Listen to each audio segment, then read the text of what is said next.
Welcome in here to another Pioneers live stream as the Pioneers, after dropping in now their last 3 games, will look to bounce back against the Auburn DoubleDays here as they take them on here on Sunday, June 25th. Hello everyone, I am Alex Schubert and I will be your play-by-play commentator tonight, as I always am, for every game this season of the Pioneers.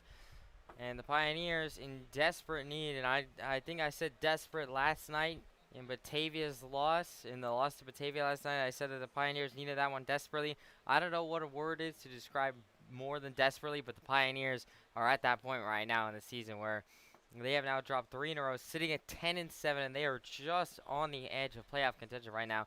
They are sitting in 4th place in the Western Division standings, and Auburn right behind them at 5th.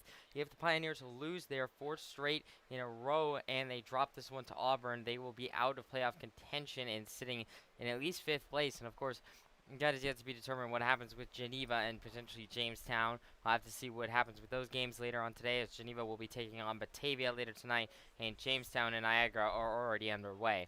However, of course, a little bit of recap last night. Last night, the Pioneers went to Batavia looking to snap their 2-game losing streak, trying to get back into the win column. They did not do that. They started off real hot in the top of the first inning. They scored 2 runs and then nothing. And I thought it really was. I was so hopeful after the top of the first inning in that Batavia game last night. I really thought that they had finally turned around, that the bats were going to come through, that the Pioneers were going to score a ton of runs. It just didn't happen. Max Gentile had an okay start, nothing great. Gave up 4 earned runs in 4 innings and then got pulled. And the relievers came in and the game fell apart after that. Another case of back-to-back games on Friday and last night.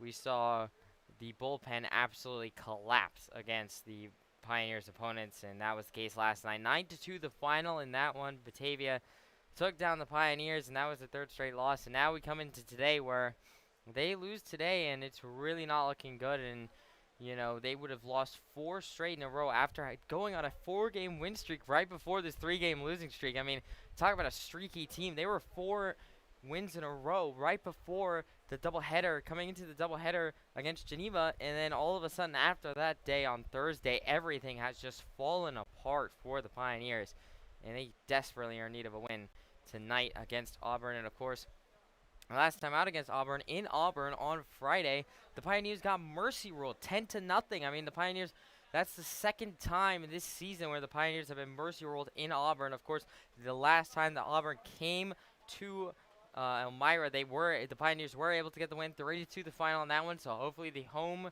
record for the Pioneers can stay at a very good margin. They're currently sitting at 7-2. They are 3-4 on the road. The Pioneers are, however, they are 7-2 at home. So hopefully, now that Auburn has to travel to Elmira, go on the road to play the Pioneers here at historic Dunfield, the Pioneers can rally and get the win tonight. And of course, the number one thing is about the bats. I think the pitching, it's a little bit too much. I think the expectations that have been placed on the starting rotation, I mean, we've come to expect from them that they're going to give up no earned runs in 6 innings. I mean, that's really hard to do, even for as good as these pitchers are. It will be Devin Murray, number 21, back on the mound tonight for the Pioneers. I'm hoping he can have a good start tonight. And the last 2 nights have been some rough starts for the starting pitchers and Gentile and Lutz. So I'm hoping Murray can get back on track and get the rotation back on track here and get a nice start tonight in order to help out the Pioneers. Because once again, the Pioneers have scored 2 runs in the last 27 innings of baseball. The last 3 games, they have scored a combined 2 runs, and both of those runs came in last night's game against Batavia in the top of the 1st inning. Other than that, in the past 3 games, the Pioneers have not scored a single run. They were shut out in Auburn, shut out the 2nd game against Geneva on Thursday. So, I mean, the Pioneers in desperate need of getting the bats going. And the Pioneers lineup is a bit different tonight. It is a complete new look for them. Some of the players that are normally in the lineup traditionally are getting a night off tonight. There are new faces in the lineup that we haven't seen in quite a while. The order is quite different, so I think a lot of change in the Pioneers lineup tonight could be boding very well for them, as I think just something needs to really just change in order to get the Pioneers bats back in action, because that's the number one thing. You cannot win baseball games without scoring runs, and it is really imperative the Pioneers get back to doing that. They were scoring runs earlier on this week. However, the last couple games, they have been shut out and dominated by the opposing pitchers. And it's really been tough to see it. They have had a lot of opportunities with runners in scoring position on second and third. They just have not been able to get them around home, and it's been a really frustrating thing. And I know Coach Strum has been frustrated about it. I know the Pioneers have been frustrated about it, and I know I've been frustrated about it. I mean, it's just been tough to watch these past couple of games, knowing that they have plenty of opportunities. They just can't get those runners from third and second all the way around to home plate. That is something that the Pioneers are going to look to improve on tonight. We're going to look on the positive. We're going to try and get the Pioneers a win tonight, and it would be a massive win to finally snap this losing streak, and it would really be a boost to confidence, especially considering looking a little bit ahead now. And I know I don't normally look ahead in the schedule for the Pioneers this early on in a live stream. However, I do want to look ahead a little bit because of the fact remains that the next 2 days for the Pioneers are off. The Pioneers have the next 2 days off, and so it is really going to be interesting as the Pioneers have 2 off days to do a little bit of resetting, mentally reset, come back in, refocus a little bit. And so really, if they can get a win today and go out on that high note, even after a really rough weekend this weekend, I think it would be really good for them mentally and emotionally in order to be able to go out on that high note before they get on that reset. And then, of course, they'll be back in action on Wednesday. And then they also have a exhibition game on Thursday against the Finger Lakes again. That'll be the second time that they have played the Finger Lakes this season in an exhibition game. So that'll be very interesting. And now I'm going to run through the Elmira Pioneers lineup tonight. Leading off, and this is something new. I talked about how the Pioneers were going with a new look tonight in the lineup. It's number 15, Brody Bartenstein, the catcher, leading off tonight for the Pioneers. So that's something we have not seen this entire season. For the majority of the season, we have seen only Mac Renato be the leadoff man. So Bartenstein getting the nod tonight, a vote of confidence in him in order to be the leadoff position and to go and get some hits. Batting second, it'll be number 10, John Schroeder, the right fielder. This is the second time we've seen Schroeder in right. The batting third, it'll be number 35, Frank Wayman, the designated hitter today. Batting fourth, it'll be number 77, Joe Muzio, the first baseman. Batting fifth, it'll be number 14, Jay Keller, the extra hitter. Batting sixth, it'll be number 47, Ray Hernandez, the third baseman, who we have not seen in quite a few games. And Hernandez, of course, one of the big power bats on this Elmira Pioneers team. He's one of the guys who does have, I know, home run power. So hopefully he can get it going tonight. He had a pretty good BP session earlier today. He drove out a couple home runs I saw. So I'm hoping he can get one in tonight's game. And I think that would be a huge boost of confidence to get a home run right now in this game. And I think Hernandez is the one guy who can deliver on that. Batting seventh, it'll be number 2, Dom Presto, the shortstop. Batting eighth, it'll be number 33, Kevin Noss, the center fielder. Noss normally in left, getting the nod in center tonight, so that'll be interesting to see how he does there. I don't think it'll be much different, and I think Noss will do quite well there. Noss, another one of the players that we haven't seen in quite a while, so it'll be interesting to see how he does. Batting batting ninth, it'll be number 40, Nick Montagna, the second baseman today. And it's really interesting to see how Montagna is getting the nod at second. He's normally only over at third. And batting 10th, it'll be number 42, Spencer Auburn, the left fielder today. And Auburn getting the nod on left, another player where we have not seen him in quite a few starts. And starting pitcher for the Pioneers today, it'll be number 21, Devin Murray, getting the nod. And Murray, one of the last big aces in this Pioneers rotation, trying to get back on track and have a really good game today. And now, as we're about to get set here for the Color Guard and the National Anthem, I'm going to send us over to the 16th Coach's Corner interview of the season. I got it with Eugene Barber today. Let's take a listen to that. Hello, everyone. I am Alex Schubert. I'm back here with Dave. Actually, I'm going to bring that back, guys. I do not have that interview, so hold on. I'm actually just going to not have the Coach's Corner today, as I forgot to upload it. So no Coach's Corner today, and I'm going to take a quick break as we are here for the National Anthem.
very nice rendition of the national anthem there. I'm sorry I do not have my Coach's Corner interview uploaded today, so there will be no Coach's Corner today. However, now I'm going to read you guys through the Auburn lineup, the starting lineup for the Auburn Doubledays today. Leading off, it'll be number 5, Carson Gross, the shortstop. Batting second, it'll be number 20, Tommy Roldan, the right fielder. Batting third, it'll be number 12, Christian Malillo, the left fielder. Batting fourth, it'll be number 30, Bobby Stang, the extra hitter today. Batting fifth, it'll be number 16, Garrett Prosper, the designated hitter. Batting sixth, it'll be number 15, Jake Bolin, the catcher. Batting seventh, it'll be number 28, Christian Ballman, the center fielder. Batting eighth, it'll be number 25, Jacob Houts, the first baseman. Batting ninth, it'll be number 45, Riley Brody, the second baseman. And batting 10th, it'll be number 23, Michael Woolley, the third baseman. And on the mound today for the Doubledays, it will be number 17, Sam Huff, who will be starting for the Doubledays. And right now you are seeing a ceremonial first pitch being thrown out, and Devin Murray standing behind. And now Bardenstein having to go all the way into the infield to catch this one. And he does make the catch, and that'll be just about ready to get set here. Murray on the mound tonight.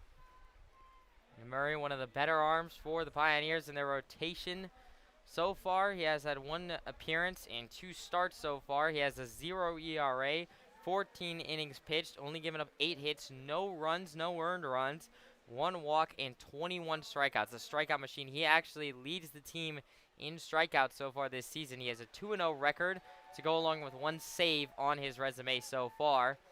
He's a 6'2", 200-pound junior left-handed pitcher out of Hillsdale College in his hometown of Rochester Hills, Michigan. Last time we saw him out was against Newark on the 17th, where he had 6 innings pitched, 5 hits, no earned run, and 10 strikeouts. And Murray, of course, tied with Lutz at 10 Ks for the season high in a single game. I don't know that Murray's going to get it here today against Newark. However, if he can get even close to that number, I think the Pioneers will be in good shape to win this one. And so it'll be really interesting to see. Once again, I'm not so much concerned with Murray's performance tonight. I think Murray will be solid. I think he will be really good today. I really am more concerned with the lineup for the Pioneers and how many runs they're going to be able to generate. Because once again, 2 runs in the last 3 games total. It's really been rough for them. They have been on the road the past couple days, and so that could contribute to something. Once again, as I mentioned before, the Pioneers are 3-4 on the road and 7-2 at home, so they're much better here at Historic Dunn Field than what they are on the road. So perhaps the past 2 days they've been traveling quite a bit, and it's been a little bit rough for them, and perhaps that's why they haven't been hitting as well. Now maybe on their home turf, on their home field, with the home crowd behind them, supporting them here at Dunn Field, perhaps they can get the bats going tonight, and that would really be a big thing, as I mentioned, to go in to their 2-day off days on Monday and Tuesday tomorrow. So really big game for the Pioneers, trying to snap this losing skid and just to get out of it. I mean, really, it's felt like an eternity at sometimes trying to watch some of these Pioneers games, and the past couple ones have been really tough. And the Pioneers trying to change their fortunes. And, of course, unfortunately today, it's going to be another red-on-red game. Auburn wearing their road red uniforms with Auburn on the front, and the Pioneers wearing their their red home jerseys with Pioneers on the front. And the only way you're really going to be able to tell is because of the pants. Auburn is wearing gray pants. The Pioneers are in white. And, of course, now Murray will step onto the mound as Carson Gross will step in, number 5, the shortstop today, who will be leading off here for the Doubledays. And this one is about ready to get going here. As Murray now will set fire, and that one is outside, ball 1. And we are officially underway here in this one between the Doubledays and the Pioneers as the count goes 1-0 to Gross. No outs here in the top of the first.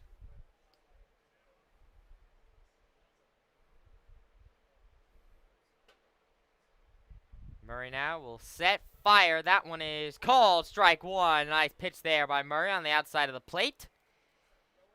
1-1 the count now to Gross as it evens up. Murray now will set fire, swing, and it's chopped back foul left field side, and count goes in Murray's favor. 1-2 here. Murray looking for his first strikeout in his first batter of the ball game here with no outs in the top of the first. Murray 1-2 the count. Will now set, fire. That one is just outside, ball 2. I thought the umpire was going to go late called strike 3 there. However, he does not. 2-2 evens up the count to Gross. Murray can still pick up his first strikeout right here on a 2-2 count. Murray now sets, fire, swing and a miss. He struck him out. That's the first strikeout for Devin Murray of the night in the first batter, and that's a great start to the game for Murray. That'll put one away here in the top of the first. And now that'll bring up the second batter in the DoubleDays lineup, number 20, Tommy Roldan, the right fielder today. Roldan, we did see out on Friday in Auburn. We saw him play that game, and he didn't really do all that much in that game. As far as I can recall, it was Melillo who was on deck after him that did the majority of the damage in that one. He had a 2-run homer on Friday. Murray sets, fire, swing, and a miss there from Roldan, and the count goes 0-1. One out here in the top of the first. Well, 1 the count to Roldan as he will step back into the batter's box.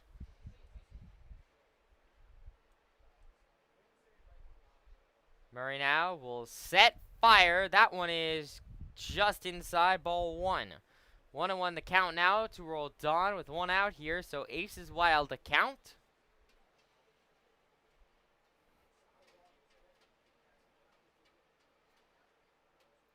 Murray now will set, fire, swung on it, popped up, left field side. It'll be Auburn going under it. It will make the play, and that'll be 2 outs. Here, Auburn coming in left field a little bit and makes a nice little grab there. And 2 away now in the top of the first. A great start to the game for Murray. And now Murray looking to go 1-2-3. However, he will have to go through number 12, Christian Melillo, the left fielder today, in order to get that accomplished. And Melillo had a 2-run shot, as I mentioned, in the game on Friday off of Connor Lutz. And that one was into right field. And I very much recall that home run. That pretty much put the game out of reach for the Pioneers in that one. Murray sets, deals. That one is just outside, ball 1. 1-0 count to Melillo. 2 outs here in the top of the first.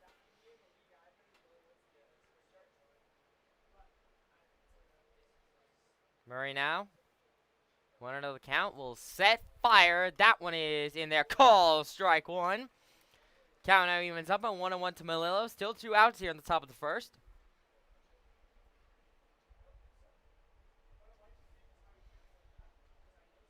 Murray now will set, deliver, swing, and his chop straight back up to Murray. He will turn over to Muzio. No, he'll just take it himself and casually walk on over. That is a 1-2-3, top of the first for Devin Murray. No runs for the DoubleDays. We go to the bottom of the first, where the Pioneers will be up at the bats right after this. State-of-the-art procedures and the most effective care. At Arnett, we're nurses, doctors, and teams of other caregivers inspired by healing. We know your physical, emotional, and spiritual health are each part of the whole of you. To continue a tradition of medicine driven by compassion, teaching, and healing. That's why we're here. It's who we are. It's what we do.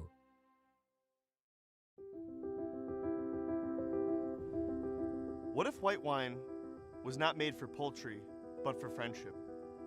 What if red wine set aside the steak and made room for love? What if we've been drinking wine wrong all along, and instead wine was to be shared as a human experience with love, integrity, and hope? Hi, my name is Greg Taylor. I'm the vineyard manager and property manager of Bully Hill Vineyards, and I'm a 4th generation winemaker and 5th generation grape grower of my family. So it all started with my great-great-grandfather George and his son Walter Taylor Sr. They came up to this region for the promise of a better life due to the rising wine industry on Keuka Lake. Walter Taylor was the one who first started the Taylor Wine Company. The Taylor Wine Company was one of the largest wineries in the United States. My great-grandfather had passed away, and my grandfather Grayton and his 2 brothers Fred and Clarence took over the company at its peak, producing around 40 million gallons of wine a year.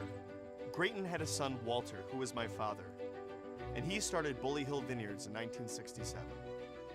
My father had a vision for the Finger Lakes wine industry. When Bully Hill was started, only 5 producers existed, and now there's... Welcome back here to the Pioneers live stream. It's the bottom of the first inning, and it's still a 0-0 ball game between the Pioneers and the DoubleDays. It'll be number 17, Sam Huff, on the mound for the DoubleDays here, as it'll be number 15, Brody Bartenstein, leading off today. Barnstein making his 8th start for the Pioneers this season as a .267 batting average, 6 runs, 4 hits, 7 walks, 5 strikeouts, and 1 stolen base so far this season. He's a 5'10", 175-pound sophomore catcher out of Washington and Jefferson College in his hometown of Corning, New York, just down the road here from Elmira, about half an hour away. Last time we saw him out was on Friday at Auburn, where he had 1 strikeout in that one.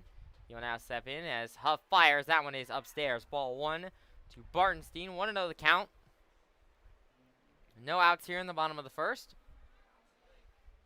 Huff now will set, fire. That one is upstairs. Ball 2 now. 2-0 the count to Bartenstein here.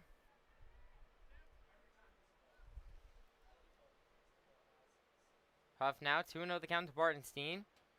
Will set, fire. That one's upstairs. Ball 3 now. 3 straight balls from Sam Huff, and he's in danger of giving up a leadoff walk here to Bartenstein. And that would be a good start for the Pioneers to at least get some base runners on, as they are in desperate need of getting some runs. Huff, 3-0 the count, sets, deals. That one is called. Strike 1 right down Broadway. Count now 3-1 to Bartenstein. No outs here in the bottom of the first. Huff now. 3-1 the count. Will set, deal. Swung on it, popped up, left field side. The third baseman goes back for it, and Woolley and will make the play. And that will be a shallow little blooper pop-up to Woolley. And there'll be 1 away here in the bottom of the first. And now, that'll bring up the second batter in the Pioneers lineup, number 10, John Schroeder, the right fielder today. Schroeder making his 15th start as a .261 batting average, 6 runs, 12 hits, 3 doubles, 1 triple, 5 RBIs, 7 walks, 11 strikeouts, and 4 stolen bases so far this season for the Pioneers. We saw him out last night against Batavia as Huff will set, deal. That one is called. Strike 1. We saw him out against Batavia last night. We had 1 run, 1 hit, and 1 walk in that one. 0-1 the count to Schroeder as Huff will set, deal. Swing and a miss there from Schroeder, and the count quickly goes 0-2. 0-2 the count to Schroeder. 1 out here in the bottom of the first. Huff now will set, fire. That one is inside. Ball 1. 1-2 the count now to Schroeder. 1 out here still in the bottom of the first. And just as a note, you can see on the live stream where the tarp was this morning, as there's a bunch of dead grass in a square pattern, as that one is upstairs. Ball 2 from Huff, and the count evens out. But the tarp was pulled at about noon today, and about an hour before the Pioneers took some BP before this one. Huff, 2-2 the count, will set, deal. Swung on it, driven into base hit into center field, and that'll be a single for John Schroeder, and the Pioneers have a runner on first with only 1 out here in the bottom of the first, and that's a good start. And now that'll bring up the third batter in the Pioneers lineup. This is not who I have. This is actually number 1, Matt Granado. Granado not listed on my lineup card today. I guess he is the DH. However, Granado 1 now is in. So a little bit of a change of plans here. That one is going to be, we'll have to see what that call is. I don't know what the umpire is arguing about. No count was issued. Granado making a 16th start, normally the leadoff man. He is now batting third here tonight. Huff sets, deals. That one is called. Strike 1. Granado, as I said, making his 16th start. .367 batting average, 15 runs, 18 hits, 2 doubles, 1 triple, 7 RBIs, 11 walks, 6 strikeouts, and 9 stolen bases so far this season. Schroeder still over there at first. Huff fires. That one's upstairs. Ball 1. Ace is wild now. The count, 1 ball, 1 strike, 1 out here in the bottom of the first. I guess I'm not terribly surprised that Granado's coming in. I'm a little bit surprised that he's replacing Wayman, as Wayman has been pretty good the past couple nights. As Huff fires. That one is swung over to Woolley at third. Woolley can barely get up and will just be able to throw it over to Houts in time at first. There will be 2 outs. However, Schroeder able to go over to second. John Schroeder over at second, and Granado out at first. Woolley had a little bit of trouble and had to dive down in order to make that play. However, he was able to get up in time to get out Granado. Now that'll bring up the 4th batter in the Pioneers lineup, number 77, Joe Muzio, the first baseman today. 2 outs here now in the bottom of the first. Schroeder will take his lead off second. Huff sets, deals, swing, and a shot back foul, and the count will go 0-1. Muzio, one of the newer additions to the Pioneers lineup, making his 5th start as a .444 batting average. 4 hits, 1 double, 2 walks, 1 strikeout, and 4 stolen bases so far this season. Huff sets, deals. That one is called strike 2. 0-2 the count now to Muzio. 2 outs here in the bottom of the first. Huff only 1 strike away from sending us to the top of the second. Huff looks over to Schroeder. Now we'll set, deliver, swing, and it's shot back foul by Muzio, and he's able to stay alive. And the count will still stay at 0-2 here. 2 outs still in the bottom of the first. Schroeder will reset off of second.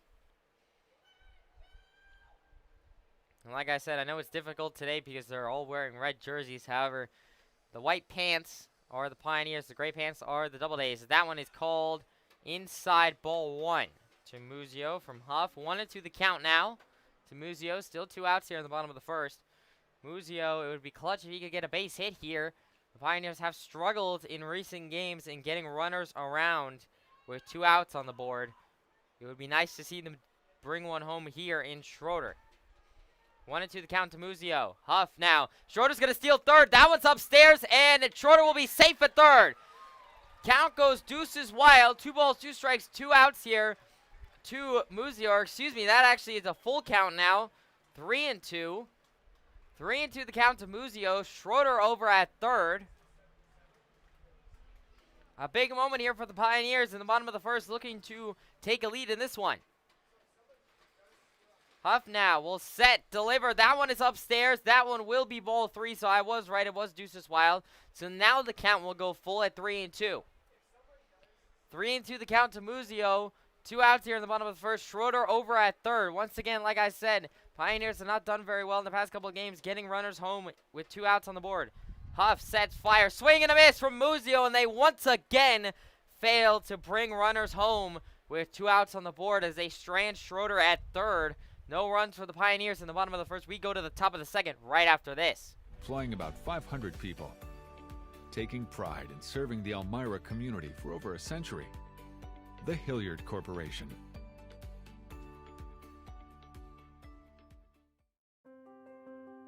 For more than a century, you've counted on Arnett Health. Counted on us to heal you, support you, encourage you, get you back on your feet. And for more than a century, Arnett has counted on you too. You're our community, our purpose, our passion. You're the reason we do what we do. Because giving our patients the best of ourselves is just who we are. Looking forward while embracing our legacy. Staying on the cutting edge while staying connected to our patients. Focusing on state-of-the-art procedures and the most effective care. At Arnett, we're nurses, doctors, and teams of other caregivers inspired by healing. We know your physical, emotional, and spiritual health are each part of the whole of you. To continue a tradition of medicine driven by compassion, teaching, and healing. That's why we're here. It's who we are. It's what we do.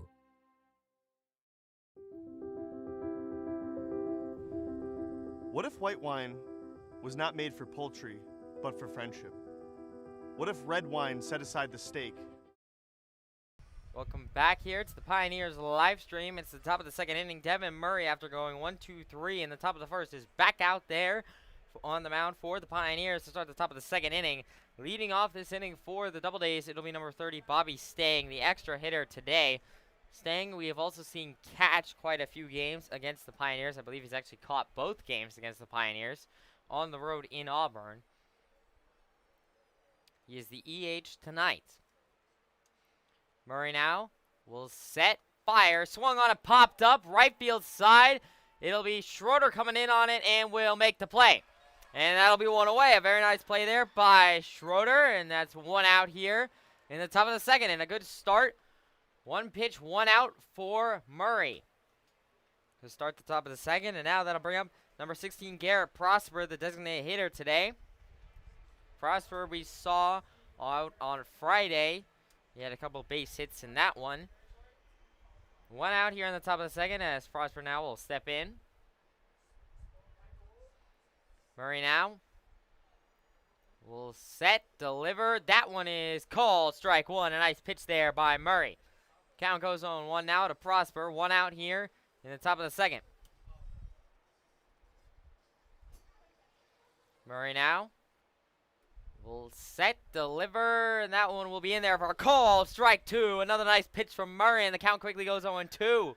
Murray looking for his second strikeout of the night here on this 0-2 count to Prosper. One out here in the top of the second. Murray now, 0-2 the count. Will set, fire, swing and a miss. He struck him out. That's the second strikeout for Devin Murray. That puts two away here now in the top of the second inning. Now that'll bring up the sixth batter in the DoubleDays lineup, number 15, Jake Bolin, the catcher today. With 2 outs here now in the top of the second. Murray looking to go 1-2-3 again here in the top of the second. He only has to get one more out in Bolin to do so. Murray now will set, deliver, swing, and it's chopped back foul left field side, and that one clangs off the DoubleDays dugout. Count goes 0-1. 0-1 to Bolin, 2 outs here in the top of the second. Murray now will set, fire. That one's down low, ball 1. Count now evens up at 1-1 to Bolin here. Still 2 outs in the top of the second.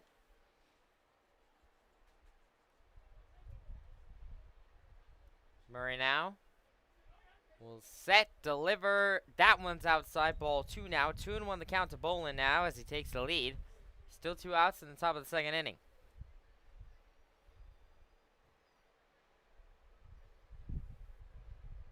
Murray now will set, deliver, swing, and it's chopped foul left field side. And the count will go deuces wild here. 2 balls, 2 strikes, 2 outs here in the top of the second. Murray looking for back-to-back strikeouts to go back-to-back 1-2-3 innings. On a 2-2 count here to Bolin. A big pitch coming up for Murray.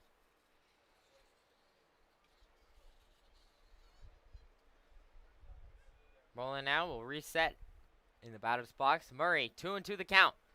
Will set, fire, swing and a miss. He struck him out. That is back-to-back strikeouts for Devin Murray and back-to-back 1-2-3 innings. No runs in the top of the second for the DoubleDays. We go to the bottom of the second in still a 0-0 ball game.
Welcome back here. It's the Pioneers live stream. It is not the top of the second. It is the bottom of the second inning here as the Pioneers are still in a deadlock 0-0 ball game with the DoubleDays. And leading off this inning for the Pioneers, it'll be number 14, Jake Keller, the extra hitter today. Sam Huff still on the mound for the DoubleDays. Keller making his 10th start as a 267 batting average.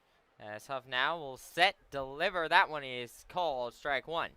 Home on the count to Keller. Like I said, Keller, 267 batting average, 5 runs, 8 hits, 1 RBI, 3 walks, 8 strikeouts, and 2 stolen bases so far this season. And time will be granted to Keller as he steps out. Keller, a 5'11", 175-pound freshman catcher at East Tennessee State University, his hometown of Harding, Pennsylvania. Last time we saw him out was Friday against Auburn, where he had 2 strikeouts, as that one is upstairs, ball 1 from Huff. Count now evens up at 1-1 to Keller. No outs here in the bottom of the second.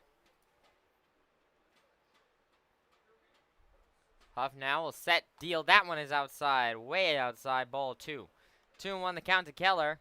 Still no outs here in the bottom of the second.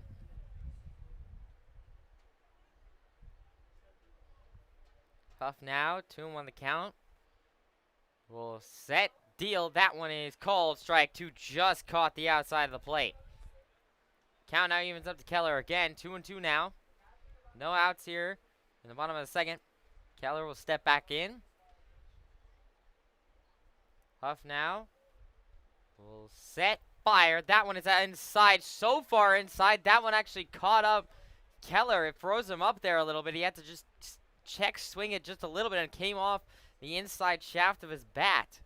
And that one fouled away right field side. 2-2 the count will stay. Huff now will set, fire. That one is swing and a miss there by Keller, and he goes down swinging. That is back-to-back strikeouts for Huff, and now there's one away here in the bottom of the second inning, and now that'll bring up number 47, Ray Hernandez, the third baseman today. Hernandez making his 11th start, has a 194 batting average, 2 runs, 7 hits, 1 double, 1 homer, 6 RBIs, and 14 strikeouts so far this season. Last time we saw him out was against Auburn on Friday. Huff fire, swung on it, driven deep center field. The center field ballman going back and cannot make the play. That'll be a double at least for Hernandez. Hernandez will round second and go over to third, and he will be safe at third. That'll be a triple for Ray Hernandez. And that'll be a runner on third for the Pioneers here with only 1 away in the bottom of the second. A massive hit by Hernandez. I was just about to say before he hit that one that he has home run power, and he just showed why right there. That one was all the way back past the warning track up against the Diamond Collision sign in center field. And now that I'll bring up the 7th batter in the Pioneers lineup, number 2, Dom Presto, the shortstop, as that one is called. Strike 1 to Presto. Presto, with only 1 out here, only has to sacrifice fly in order to drive in Hernandez and get a lead here for the Pioneers. 0-1 the count.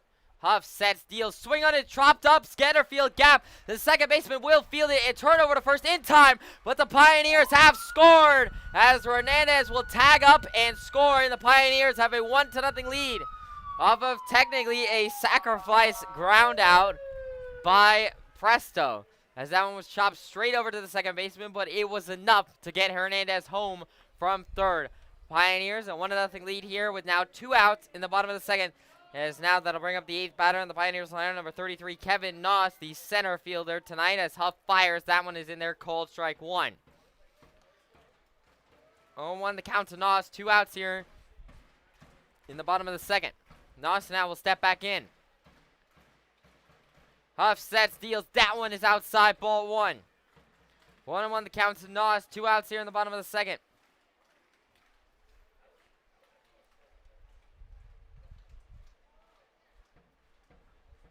Huff now will set, deal, swing and a miss from Noss. And now that'll make the count 1-2 now. Huff only 1 strike away from getting out of this inning and sending us to the top of the third. Huff now will set, deliver. That one's inside, ball 2. Deuces Wild now the count 2-2 to Noss. 2 balls, 2 strikes, 2 outs here in the bottom of the second. Huff now will set, deliver, and that one's outside, ball 3. Count now full to Noss, 3-2, with 2 outs here in the bottom of the second. A big pitch coming up for Huff, as he could potentially walk Noss here to keep the Pioneers going here in the bottom of the second. Crowd electrified here at Dunn. Huff now, 3-2, sets, delivers, swung on and popped up right field side. That one will be brought in by the right fielder, Don, and he will make the play. And that'll end the inning off of a sacrifice ground out by Dom Presto. Ray Hernandez off of his own triple, able to come in and score and give the Pioneers a 1-0 lead here in the bottom of the second. We go to the top of the third. Pioneers lead at 1-0. That you have to have a certain level of integrity and honesty with the people around you and yourself. And these are kind of the staples of what our business is. Bully Hill was built on the back of French-American hybrid vines. These varietals were developed in France in the 19th century, and they were brought over by my grandfather in the 1950s.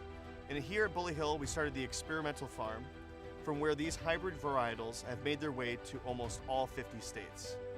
As we become more environmentally conscious, we're looking for agricultural solutions that have less impact on the environment. Now, the French hybrids that my grandfather brought over in the 1950s already solved this problem ahead of time. They take half the amount of fungicide, and that was the backbone of what built Bully Hill, the French-American hybrids. My dad firmly believed that a product is an extension of a person's soul, and we still adhere to that today at Bully Hill Vineyards. His memory and his vision is still seen around the Finger Lakes. Here at Bully Hill, we're excited about the future and sharing this experience with you. Bully for you. Welcome back to the Pioneers live stream. It's the top of the third inning, and Devin Murray back on the mound after going 6 up, 6 down in the top of the first 2 innings, and now we'll look to go 1-2-3 again and continue his streak, as now he will face the 7th batter in the DoubleDays lineup, number 28, Christian Bauman, the center fielder today. Bauman, Pioneers very familiar with him. I believe he's played every single game between the Pioneers and the DoubleDays so far this season. Murray now will set, deliver, swing and a miss there from Bauman, and that's a nice start to the inning for Murray. 0-1 the count now to Bauman. No outs here in the top of the third.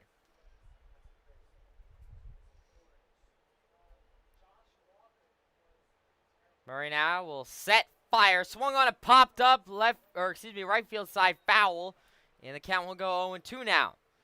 Murray can go 3 in a row in terms of strikeouts.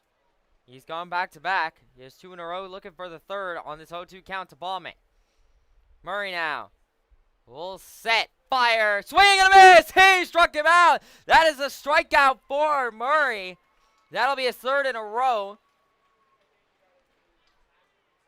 And now 4 strikeouts for Murray today. And that'll put 1 away here in the top of the third. And now that'll bring up the 8th batter in the Pioneers lineup, number 25, Jacob Houts, the first baseman today. Houts, a new face to the DoubleDays lineup. I don't believe we've faced him at all so far this season. 1 away here in the top of the third. Murray now will set, fire. That one is down low, ball 1. 1-0 the count now to Houts. 1 out here in the top of the third.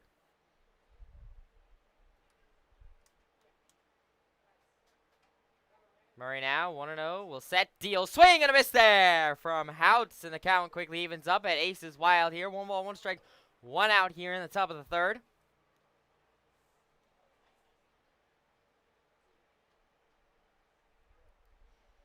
Murray now sets, delivers. That one is called strike 2. That was a nice curving pitch that curled right into the strike zone for Murray. 1-2 the count now. Murray can make it 4 strikeouts in a row on this 1-2 count to Bauman. To Houts. Murray now, 1-2, sets, delivers, swing, and it's fanned out and fouled back. And its count will stay at 1-2. Houts just able to catch a piece of it off the end of his bat in order to keep himself alive. Murray can still make it 4 strikeouts in a row here on this 1-2 count. Murray now will set, deliver. That one is called ball 2, as that one was a little bit upstairs. 2-2 the count, as it evens up to Houts, and Murray can still pick up the 4th in a row right here on this 2-2. Murray now will set, fire, swung on it, popped up, right field side. That one is turning foul and is foul. No one able to get over there in the outfield for the Pioneers, and so the count will stay at 2-2 to Houts. Still 1 out here in the top of the third. And now It looks like Houts has requested a new bat, as maybe his bat snapped or cracked on that last foul off. However, he is now with a new bat on this now 2-2 count still. One out here still in the top of the third for the Pioneers. Murray still looking for 4 in a row. Murray now 2-2. Will set. Fire. That will be swung on and dropped over to Presto at short. Presto turns to Muzio in time, and that'll be 2 away. That unfortunately ends the strikeout streak for Murray. However, there are still 2 outs here in the top of the third, and so I don't think he'll be too bummed about it. 2 outs here now in the top of the third, and now that'll bring up number 45, Riley Brody, the second baseman today. Brody we saw on Friday when we were in Auburn. The Pioneers were in Auburn when they got mercy ruled. 2 outs here in the top of the third as Brody will step in. Murray now will set, deal. That one is outside, ball 1. A nice grab there by Bartenstein in order to field that when he sort of backhand scooped that. So very interesting catch there. Count goes 1-0 to Brody. 2 outs here still in the top of the third. Murray sets, deals. That one is swung on up, driven. Right center field. Schroeder coming onto it and will make the play. And that'll end the inning. Another 1-2-3 inning for Devin Murray. He remains perfect here so far today. We go to the bottom of the third. Pioneers still lead it 1-0. Owned and operated since 1905. At the Hilliard Corporation, we've proven ourselves time and time again as the leading industrial manufacturer in the Elmira and Southern Tier region. We make the products you need with the quality you and your business deserve. Industrial clutches and brakes, drivetrain products, filtration equipment, engine starters, braking systems. We engineer, manufacture, and distribute them. All of the products we manufacture are designed right here, so we truly know the products we provide for you, inside and out. On top of being an industrial manufacturer, at the Hilliard Corporation, we also serve as a weld shop and machine shop. We specialize in creating custom parts and pieces to fit particular and uncommon applications. The secondary location is the home of the drivetrain division, where products for Polaris and other vehicle manufacturers are made. This is a high-volume, celled manufacturing plant that produces thousands of parts daily. Over time, Hilliard's product line has diversified, but our company has stayed true to our Elmira roots. Today, Hilliard maintains its original location while continually expanding its motion control. Welcome back here to the Pioneers live stream. It's the bottom of the third inning, and Pioneers lead it 1-0 over the DoubleDays. Sam Huff still back on the mound for the DoubleDays here. Leading off this inning for the Pioneers, it'll be the 9th batter in their lineup, number 40, Nick Montagna. Montagna making his 8th start for the Pioneers this season. 208 batting average, 2 runs, 5 hits, 2 RBIs, 8 strikeouts, and 3 stolen bases so far this season as he will settle in to face Huff. Huff now will set, deal. That one is called strike 1. 0-1 the count to Montagna. No outs here in the bottom of the third inning. Huff now will set, fire. That one is way outside, ball 1. That one almost got by the catcher Bolin. 1-1 the count now to Montagna as the count evens up.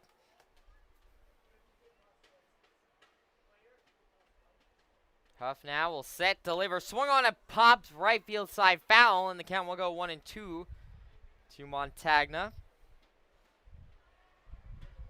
Huff looking for what would be his 3rd strikeout of the night here on this 1-2 count, and now there is a drizzle of rain coming down.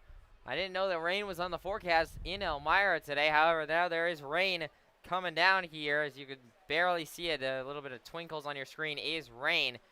As Huff fires. That one is swung on and driven straight over to the shortstop and Gross. Gross turns over to the first baseman. Not in time! Montagna will be safe at first. That one goes into the Pioneers dugout. And now he will be safe at second. That'll be an error for the DoubleDays. And that'll be a reach by error for Montagna. However, he is at second with no outs here in the bottom of the third. As rain is continuing to fall here.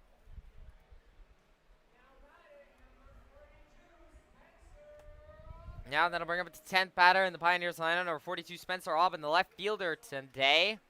Auburn making his 9th start for the Pioneers this season, as Montagna will take his lead off second. Huff sets, deals, swung on it, pops, right field side foul and out of play.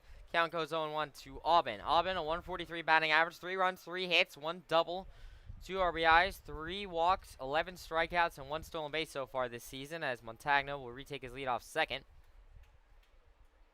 Huff now will look over to Montagna. And now set, deal, swung on a driven right field side, and that one turns foul and out of play. And the count will go 0-2 to Auburn. Still no outs here in the bottom of the third, so a great opportunity for the Pioneers to extend their 1-0 lead. It looks like that was just a sprinkle of rain, as it has now stopped and quickly moved beyond Dunn Field. So some bizarre rainfall, no matter. 0-2 the count to Auburn. Huff sets, fires. That one is down low in the dirt. Ball 1. 1-2 the count now to Auburn. Still no outs here in the bottom of the third. Montagna still over there at second. And like I said before, to anyone who's just joining in, the players with the white pants are the Pioneers. The gray pants are the DoubleDays, as they are both wearing red jerseys. Huff fires out, and swung on it, chopped over to the shortstop, Gross. Gross will turn over to first. Not in time again, he overthrows it. Auburn will go over to second again, and Montagna will come in to score, and the Pioneers have a 2-0 ball game. They lead it off of 2 errors by the DoubleDays, and more rain falling here in Elmira. 2-0 off of an error again. Auburn is now over at second, and Montagna has come around and scored. Pioneers lead it 2-0, and now the top of the lineup for the Pioneers, and Brody Bartenstein coming up now, number 15, the catcher today. He popped out in his first at-bat earlier in the ballgame against Huff. Auburn over at second, and that's back-to-back high throws by the shortstop Gross to result in back-to-back errors to allow Montagna to come around and score. Gross pretty much gave up 2 doubles with those errors. Huff fires. That one is called strike 1. 0-1 the count to Bartenstein. Still no outs here in the bottom of the third, so plenty of opportunities for the Pioneers to extend their 2-0 lead. And they want to pour it on as much as possible. Huff looks over to Auburn. Now we'll set, deal, swing and a miss there from Bartenstein, and the count quickly goes 0-2 now.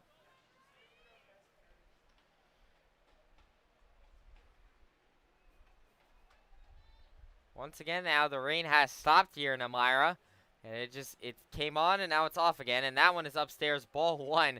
A good job there by Bolin just to grab that one. He had to go behind Bartenstein and up and away to go and grab that, or otherwise that would have been an extra base for Auburn.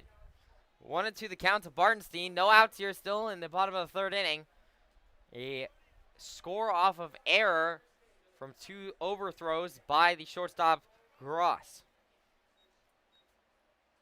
Huff sets, deal, swung on it, popped up, right field side, and the right fielder Roland will come in and make the play, and Auburn's going to tag up and go over to third. He will be safe at third. Auburn's safe over there at third. However, it is a line out by Bartenstein, so 1 out here in the bottom of the third, but now another opportunity for the Pioneers with a runner on third and only 1 out here in order to extend their 2-0 lead. And now that'll bring up the second batter on the Pioneers lineup, number 10, John Schroeder, the right fielder today. He singled in his first at-bat, so if he can single once again here against Huff, it will drive in Auburn, who is over there at third. Once again, like I said, it may be a little bit harder now with the pants dirtied up, but white pants are the Pioneers, gray pants are the DoubleDays, as that is called strike 1 by Huff. 0-1 the count to Schroeder, 1 out here in the bottom of the third. Auburn still over at third. Huff sets, deals, swung on a chopped foul, and that one rolled fair side. However, it will be ruled a foul ball. That one, I think, came off of Schroeder's shoe as he is taking a little bit of limp there and walks back over to the batter's box. 0-2 the count now to Schroeder. 1 out here in the bottom of the third, and the rain has come back again. It's been on and off the past 5 minutes here or so, and it'll blanket almost the entire field now. Bizarre rainfall here in Elmira. 0-2 the count to Schroeder. 1 out here in the bottom of the third. Auburn's still over at third.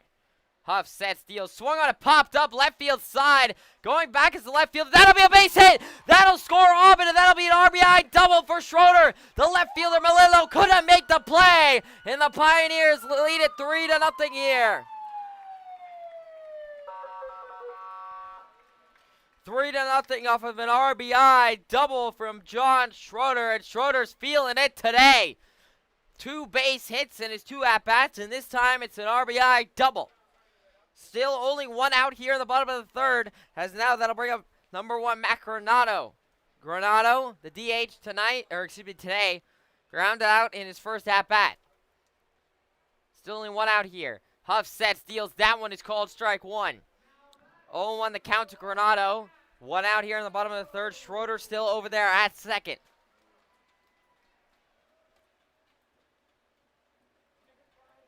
Huff sets, fires, that one is called strike 2.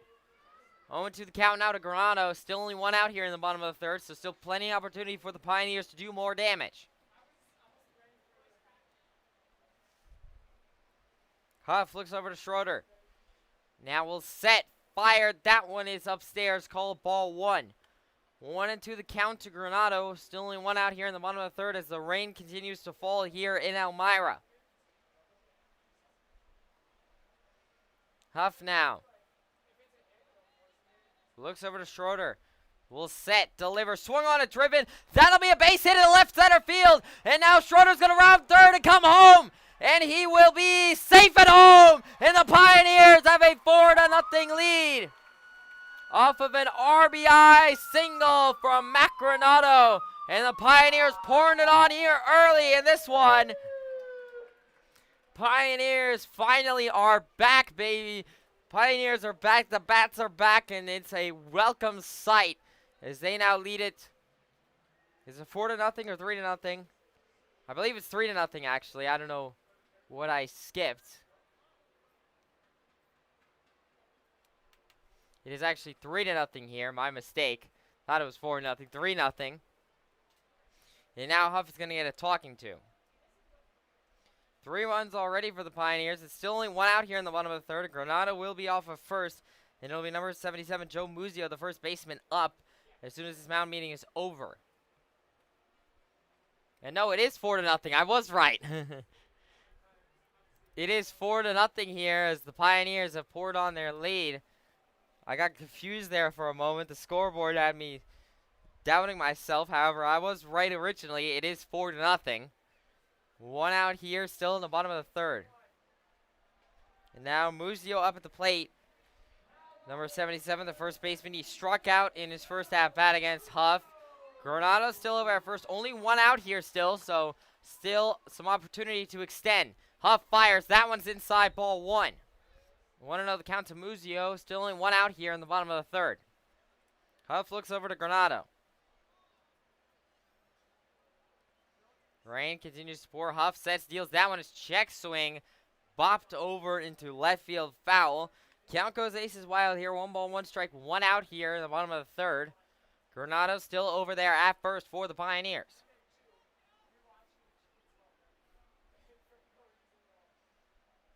Rain looks like it's slowing down here now in Elmira. Granado will be over there at first. And that one's inside from Huff again. 2-1 the count now, as Muzio takes the lead. Still only 1 out here in the bottom of the 3rd. Huff now will go back for the chalk bag again, as there is some rain coming down, so perhaps the grip is an issue. It's actually pretty nice timing, as Murray hasn't had to deal with the rain at all. He's been in the covered dugout this entire time. Huff sets, deals. That one is called strike 2. 2-2 the count now to Muzio as the count evens up. 1 out here still in the bottom of the 3rd. Granado still over there at first.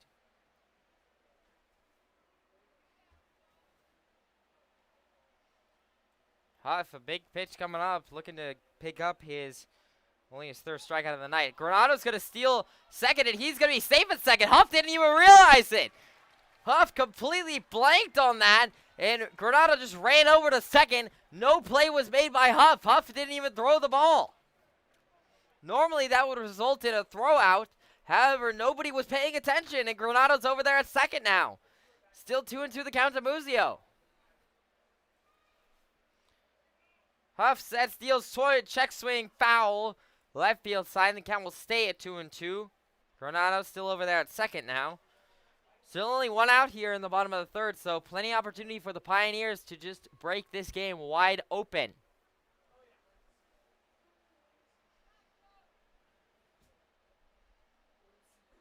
2-2 still the count to Muzio. Huff looks over to Granado at second.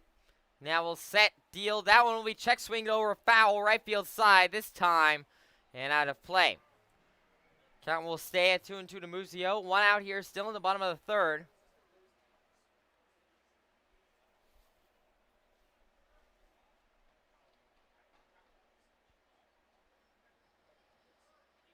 And now some time as clubhouse manager Ben is coming over to collect some new baseballs, and then we'll scamper back over to the dugout.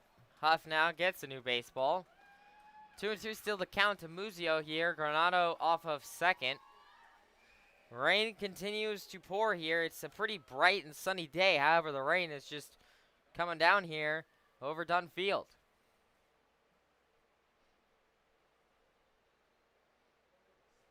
Huff now will look over to Granado. Will set, deal, swing and a miss there from Muzio. And this time, Huff gets him, and he goes down swinging. And now 2 outs here in the bottom of the third. And now that'll bring up number 14, Jake Keller, the extra hitter today. He struck out in his first at-bat against Huff, but now 2 outs here in the bottom of the third. Granado still in scoring position off of second. And Granado, as we saw when he stole second, certainly has some speed. So even if Keller can single here into the right spot, Granado can come home. Huff fires. That one is called strike one. Just caught the outside of the plate on that one. A little bit of a controversial call on that pitch. 0-1 the count to Keller. 2 outs here in the bottom of the third. Granado still off of second. Huff looks over to Granado. And now Granado dancing a little bit. Has to be careful. Has to be very careful as Huff will check back over to the second baseman, Brody. However, Granado able to get back, but that almost looked like it could have been a throw out. Brody was very close to second, so if Granado was not quick there, he would have been tagged out.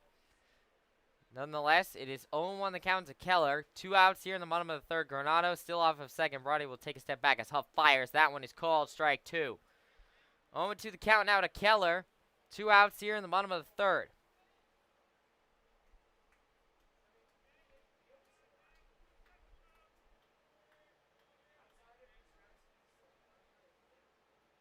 Huff now looks over to Granado at second again. Will set, deal, swung on a chop back foul. Keller able to keep himself alive, and the count will stay at 0-2. Still 2 outs here in the bottom of the third inning.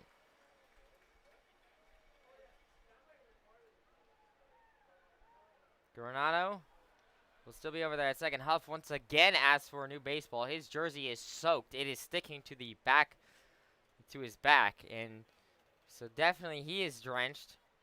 And Murray, once again fortuitous, as he has not had to deal with the rain this entire time, and hopefully it can stop before he has to come back out. 0-2 the count to Keller. Huff looks over to Granado. Will set, deal. That one is outside. That gets by the catcher. Granado will go over to third now. That gets by Bolin. And now Granado over at third. 1-2 the count to Keller here. Pioneers can still do some damage with 2 outs.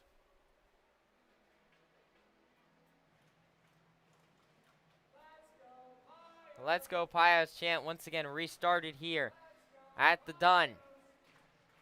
And now 1-2 the count to Keller. 2 outs here in the bottom of the third. Huff.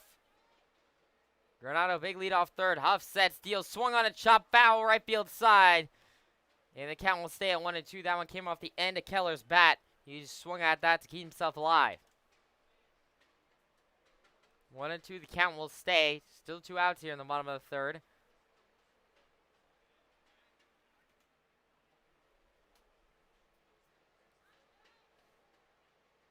Huff looks over to Granado at third. Will set, deal. That one is outside. Ball 2.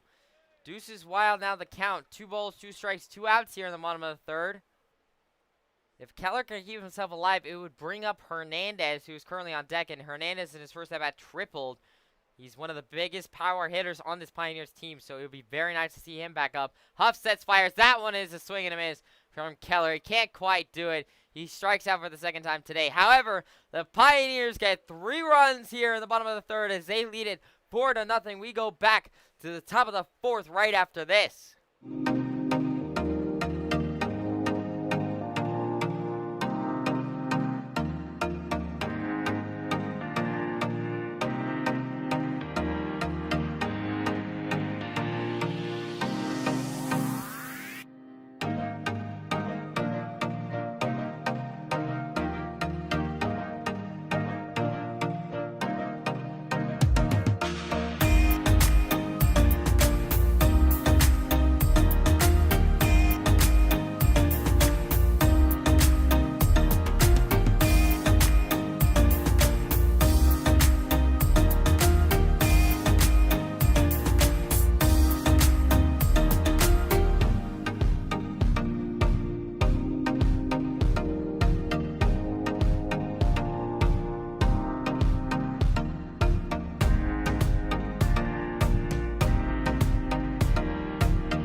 back here to the Pioneers live stream. It is the top of the 4th inning now. Devin Murray still perfect so far today.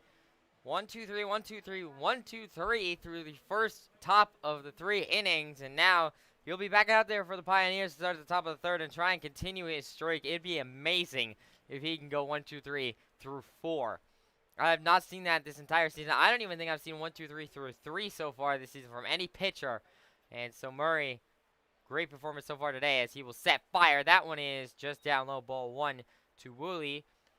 And now, as Murray's come back out, the rain has slowed down here a little bit. It was much worse for Huff the last inning as Devin Murray will fire. That one is chopped over to Hernandez at 3rd. Hernandez turns over to Muzio in time, not quite in time, and that will be a safe. I believe it's going to be a base hit. It will be a base hit for Woolley. Woolley's going to get credited with a single. And now the first blemish on Murray's record here as he has finally allowed a base runner and a hit in this one.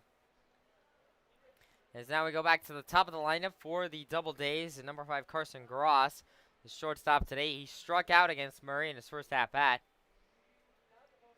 Woolley will take his lead off first. Murray looks over that way. Now we'll set. Deal. That one is outside, ball 1. 1-0 the count to Gross. Still no outs here in the top of the 4th. Runner on first in Woolley for the Doubledays. Murray now will set. Deal. That one's in there, called strike 1. That one was right down Broadway, and a nice pitch from Murray to get back in the count. 1-1 now as it evens up to Gross. No outs here in the top of the 4th. Murray looks over to Woolley. Will set. Deal. Swing and a miss there from Gross. He got him to go fishing. And now the count goes 1-2 now to Gross. Murray looking for his 5th strikeout here on this 1-2 count to Gross. Murray now looks over to Woolley at first. Will set. Fire. Swung on a chop back foul right field side. And the count will stay at 1-2. Murray can still pick it up here on a still 1-2 count. Gross now will step back into the batter's box, and Woolley will take his lead off first. Murray now sets, fires. That one is just outside, ball 2. 2-2 the count now to Gross as it evens up. Murray can still pick up his 5th strikeout here on now a 2-2 count. Murray looks over to Woolley. Now we'll set. Fire. That one is just outside again, ball 3. He's gone back to that pitch twice in a row, just trying to catch the outside of the plate. He hasn't gotten the call. 3-2 now, a full count to Gross, and this is a big pitch for Murray. Doesn't want to walk Gross here and put 2 base runners on with no outs in the top of the 4th. Murray looks over to Woolley. Now we'll set. Fire. That one is swung, chop back straight up to Murray. Murray will turn over to Presto at short. Will turn over to Muzio, not in time. They are going to say he's safe at second. They're going to say Woolley is safe at second and that Presto didn't get the foot down. And they're going to say both runners are safe, and Drum is arguing with the umpire. He came straight out of the dugout and now is talking with him. And now a bit of a discussion here, but as it stands, that is probably an error for the Pioneers. They are going to say, they're going to rule both runners are safe.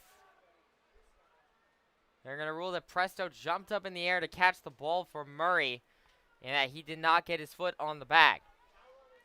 And so that one, it's going to be interesting to see what is called here. I don't know whether that's going to be a base hit or an error yet. I'm waiting to find out.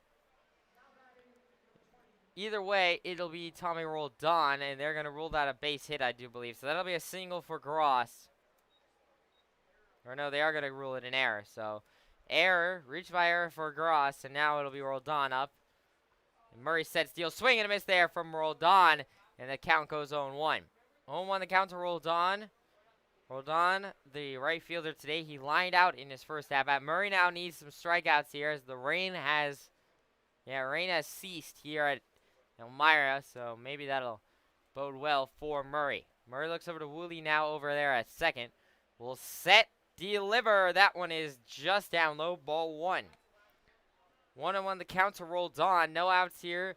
At the top of the fourth, still runners on first and second for the Doubledays, so Murray has to be really careful right now. Excuse me, the rain has not stopped. It just picked up again. Murray looks over to Woolley. Now will set, deliver. That one's outside. Ball 2 now. 2-1 the count to Roldan as Roldan will take the lead. Still no outs here on the top of the fourth. Murray really looking for a strikeout or a ground out here. Ground out could turn double play, so wouldn't be a bad idea. Murray sets, deals. That one is called strike 2. That was a big pitch there by Murray to even up the count at 2-2. Still no outs here in the top of the fourth. Runners on first and second for the Doubledays. Murray really needs this to be his 5th strikeout here on this 2-2 count. Murray looks over to Woolley. Will set, fire, swung on and dropped over to Muzio first. He cannot make the play. That'll score 1 run at least. And now as the tag is safe, they're going to say Woolley is safe. That was a very bang close play there. Barnstein, a great effort to get the tag on. However, and now more chirping coming from the dugout of the Pioneers. And that one was a very close call there at home. However, as it stands, it is a 4-1 ball game. And no outs here in the top of the fourth. So very tight position. That is an RBI single for Roldan. Or excuse me, an RBI double as he is now over there at second. So RBI double for Roldan. Now puts runners second and third with still no outs here in the top of the fourth. Murray, after starting 1-2-3, 1-2-3, 1-2-3, has now struggled here in the top of the fourth as he fires strike 1 to Melillo. Christian Melillo, number 12, the left fielder, now up. He grounded out in his first at-bat against Murray earlier in the ball game. Murray really needs some outs here now. Actually, there is 1 out. 1 out here in the top of the fourth. Murray now will set, fire, swung on and chopped right field side foul, and the count will go 0-2. Murray really needs his 5th strikeout right here to put 2 outs here in the top of the fourth and to contain the damage done.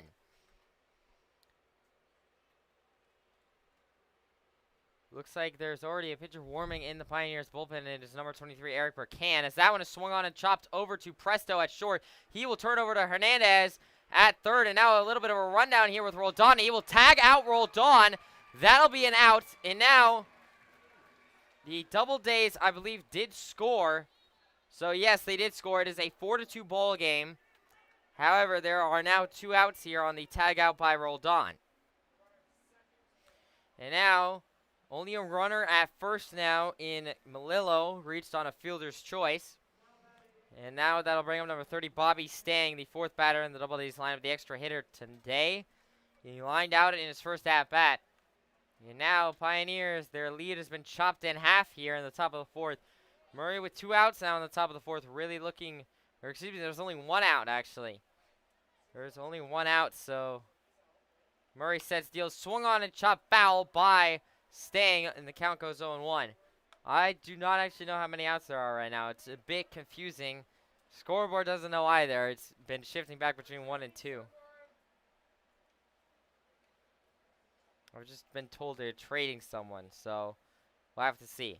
Murray, 0-1 the count, sets, fires. That one is called strike 2, and now they're going to try and get the tag. It'll be Melillo safe at second as Stang. The count goes 0-2 here. 1 out in the top of the fourth. And so Murray still looking for his 5th strikeout. This would be a big one here on Stang.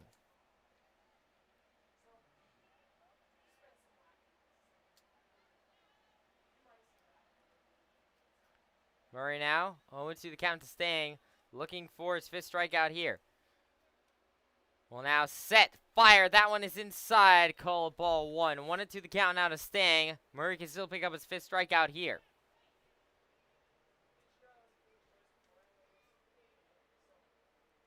One out here in the top of the fourth. Melillo over there at second. Murray sets, fire, swung on it, popped up straight into center field, and it'll be Noss who comes in on it and will make the play. And Malilla will be held over there at second. A nice job by Noss to get the throw in quickly. Now there's 2 outs here on a line out by Stang. Now that'll bring up number 16, Garrett Prosper, the designated hitter today, who struck out in his first at-bat against Murray. And now Murray trying to get one more out to keep it at a 2-run lead for the Pioneers.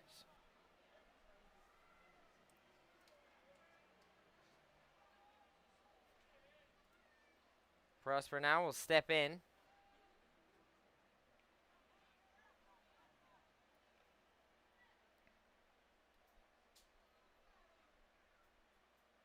Murray will step off as time is granted. Malilla will still take his lead off of second. It's a short lead. Presto inches in a little bit. Murray sets, fires. That one is called strike 1. 0-1 the count to Prosper with 2 outs here in the top of the 4th.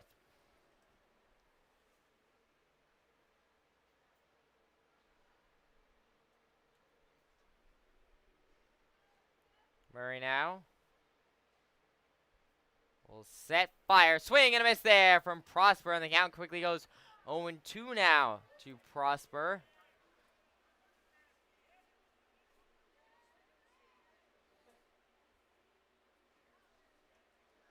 To the count to Prosper. 2 outs here in the top of the 4th. Murray looking for his 5th strikeout to end the inning. Murray now 0-2 the count. Will set, deliver, swing, and it's chopped foul left field side and goes over into the DoubleDays dugout. Count will stay at 0-2.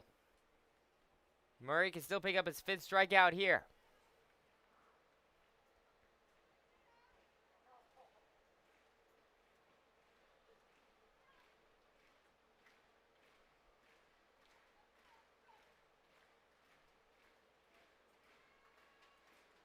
Murray sets, fire, swung on a chopped, and that'll be a base hit into center. That is going to round Malillo, and he will come home and score. And now it is a 4-3 ball game as the DoubleDays have immediately answered 4 runs by the Pioneers with 3 runs of their own. And Murray giving up 3 here in this top of the 4th. And an RBI single by Garrett Prosper.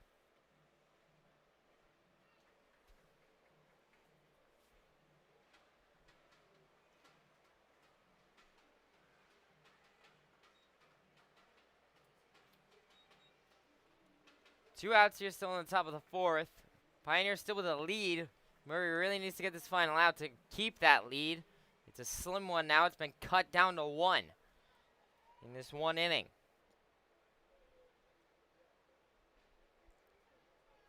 Murray will look to now. It'll be number 15, Jake Bolin, up. The catcher today. He struck out in his first at-bat against Murray earlier in the ball game. Murray went 1-2-3 in the first 3 innings and now gives up 3 runs here in the top of the 4th. Murray sets, fires. That one is called strike 1. 0-1 the count to Bolin here. 2 outs in the top of the 4th. No more pitchers warming in the bullpen for the Pioneers. It looks like Burkan has come back. Murray looks over to Prosper at first. Will now check over to Muzio and Prosper at first. Prosper able to get back in time, so he'll be safe. Count still 0-1 to Bolin here. 2 outs in the top of the 4th. Murray just looking for 1 more to get out of the inning. Murray sets, deals, swing and a miss, and that'll make it 0-2 now. 0-2 the count to Bolin. 2 outs here in the top of the 4th. Murray looking for his 5th strikeout still. He's been hunting for it all this inning. He can pick it up here to end this inning on an 0-2 count to Bolin. Murray now will set, fire, swing, and it's chopped back foul. And Bolin able to just get a piece of it to stay alive. Count will stay at 0-2 to Bolin. 2 outs here still in the top of the 4th. Murray now looking at something in the outfield.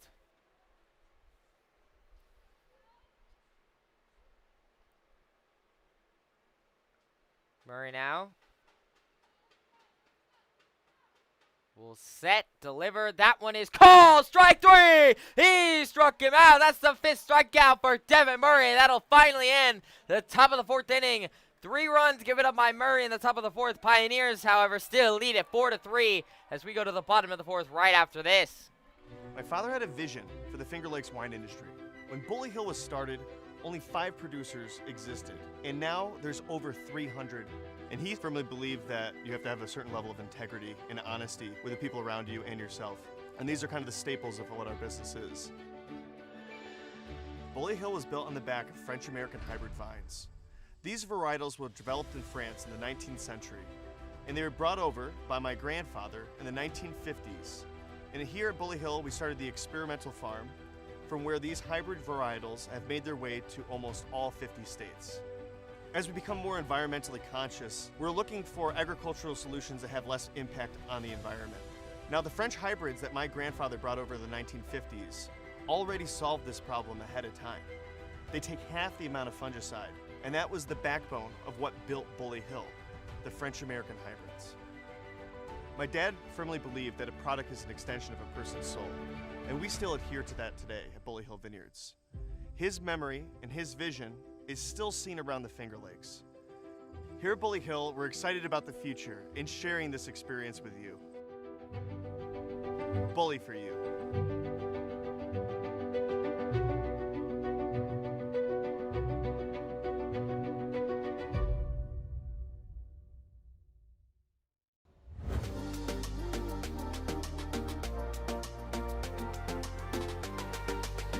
I was actually a passenger on the bus.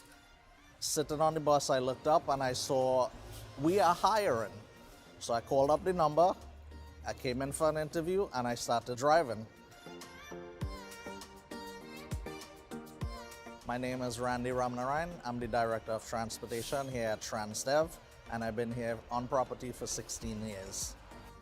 People come up to you and say, hey, I remember you as an operator, and you did this for me. And it just overwhelms me, and it makes me so joyful to know that I made a difference. Everyone from the CEO, COO, all the way down. Welcome back here to the Pioneers live stream. It is the bottom of the 4th inning. Let me correct that real quick. And there'll be a new pitcher on the mound for the DoubleDays here in number 22, Simon Aluko. Will now be on the mound. Leading off this inning for the Pioneers, it'll be number 47, Ray Hernandez, third baseman today. He tripled in his first at-bat off of Huff. Huff already being relieved here, only through 3 innings.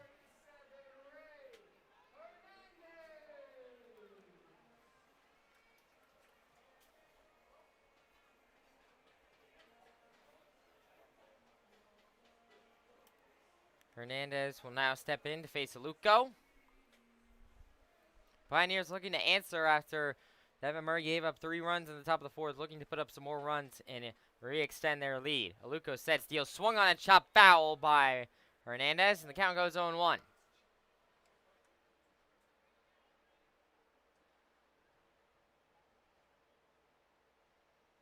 Aluko now 0-1 the count to Hernandez.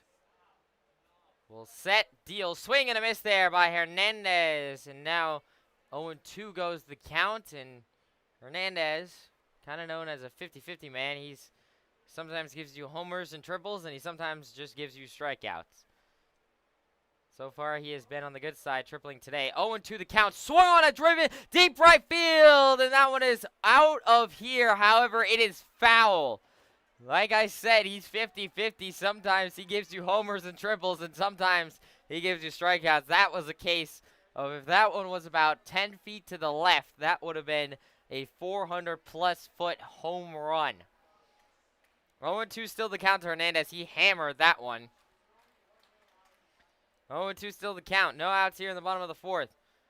Aluko sets, fire, swing and a miss there, or swing and a foul. It just looks like Hernandez got a piece of it. So he will stay alive at 0-2. Perhaps this time he can get another pitch that he can hammer. Perhaps this time into fair territory. Once again, like I said, that foul ball was gone. 0-2 still the count to Hernandez. Aluko sets, fire, swing and a miss. Once again, foul. Hernandez once again able to just get a piece of it and keep himself alive. I keep thinking he swings and misses because it's really hard to see from where I'm standing if he gets a piece of it off the end of his bat. He has gotten it in back-to-back pitches to keep himself alive. 0-2 still the count to Aluko here. No outs in the bottom of the fourth. Aluko will set, fire, swung on a chop, foul, right field side. He got a nice piece of that one. Just couldn't quite keep it fair. 0-2 still the count to Hernandez. I think Hernandez is trying to keep himself alive until he can finally get one that he can crush. And I would love to see him get his second home run of the season right here in this at-bat. It would be a big one for the Pioneers. 0-2 still the count. Aluko sets, fire, swung on a chop, left field side this time, and still foul. That one was a little bit down the line, however, it is foul. 0-2 still the count. This at-bat has been extended tremendously by Hernandez, and like I said, I think he's just searching for one. He's waiting for one pitch that he knows he can crush out of this ballpark. We have not had a home run hit here at Dunfield in a league game. Griffin Yastrzemski hit one in an exhibition game against the Buffalo Diesel. That was 420-plus feet over the right field wall. Hernandez was still an 0-2 count, trying to give the first home run in a league game.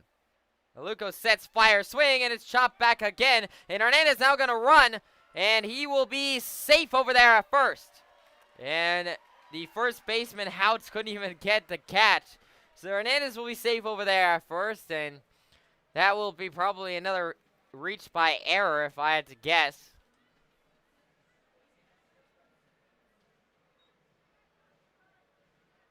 Hernandez will be safe over at first. That'll bring him down. Number 2, Dom Presto, the shortstop. He sacrificed, grounded out in his first at-bat to bring home a run. Hernandez over there at first. I'm going to call that as an error. Aluko now. There's still no outs here in the bottom of the fourth. We'll set, deal. That one is inside, down low, ball 1. 1-0 the count to Presto. No outs here in the bottom of the fourth. Hernandez off of first. I was really hoping Hernandez was going to get another chance to crush a ball off of Aluko. He didn't quite get it in that at-bat. However, he will have other chances. Aluko sets, deals. That one is inside, and that gets by the catcher. And now Hernandez is going to go over to second. That is the second pitch that's gotten past Bolin. The first pitch allowed Hernandez to get over to first and not be thrown out. And the second pitch allowed Hernandez now to go over to second. 2-0 the count to Presto. No outs here in the bottom of the fourth. And now a runner in scoring position in Ray Hernandez for the Pioneers. If Dom Presto can get a base hit here, it would probably score Hernandez. Aluko looks over to Hernandez.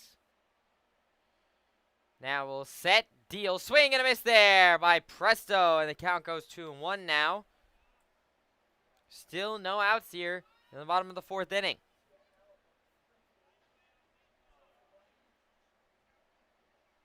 2-1 the count. Hernandez off of second. Brody is stepping in, so Hernandez has to be a little careful. That one is swing and a miss again there by Presto, and that one gets by Bolin. So now Hernandez will advance over to third. That's 3 pitches that has gone by Bolin, and now Hernandez has gone all the way from first to third now. Hernandez over there at third. 2-2 the count to Presto, as that was a swing and a miss. So now count even at 2-2 to Presto. No outs here in the bottom of the fourth, and a runner at third in Hernandez for the Pioneers. So now anything from Presto, if he can even get a sacrifice fly, that would bring home Hernandez. 2-2 the count. Aluko will set, fire, swung on a driven into the shortstop. Shortstop will throw over to first, and that will be 1 out. But the Pioneers score, and they lead it 5-3. They have answered back, and this is the biggest thing. The Pioneers continuing to get runs in a ball game, not just stopping after 1 inning. And so they have had now continued success. There is 1 out here on a ground out by Presto. Technically, that's the second sacrifice ground out of the day. So 1 out here in the bottom of the fourth. And now that'll bring up number 33, Kevin Noss, the center fielder today. He popped out in his first at-bat. And Aluko sets fire, called strike 1. 1 out here in the bottom of the fourth. 1-1 the count out to Noss. Fans stomping their feet here at Dunn. Aluko sets, fires. That one's way inside. Bolin just able to keep that one in front of him. And the count will even up at 1-1. And 1. So Ace is wild here. Now the count 1-1 strike. 1 out here in the bottom of the 4th.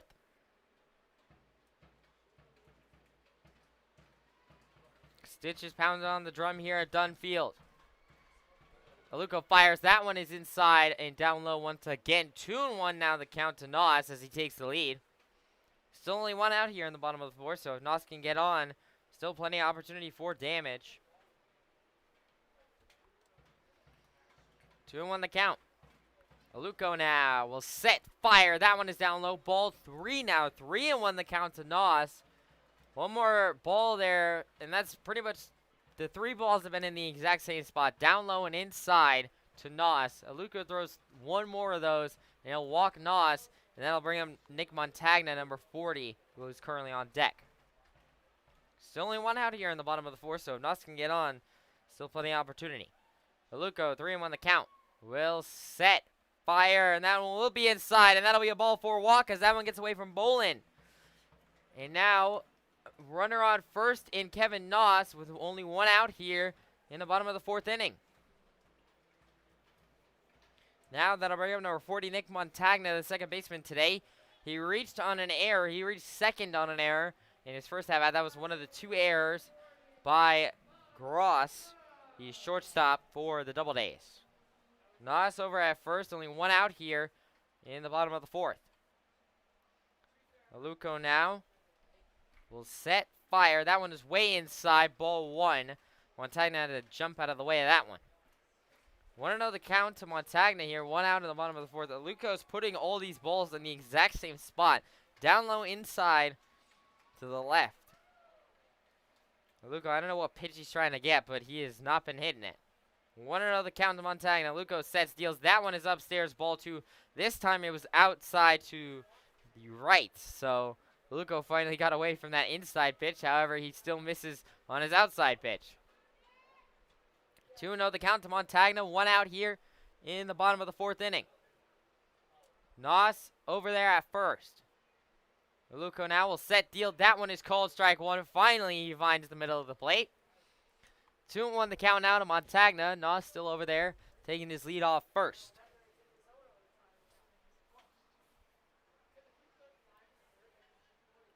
Aluko now looks over to Nos.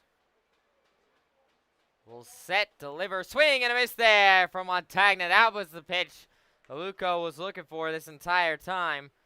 Outside and got Montagna to go fishing. 2-2 down the count to Montagna. Still only 1 out here in the bottom of the 4th.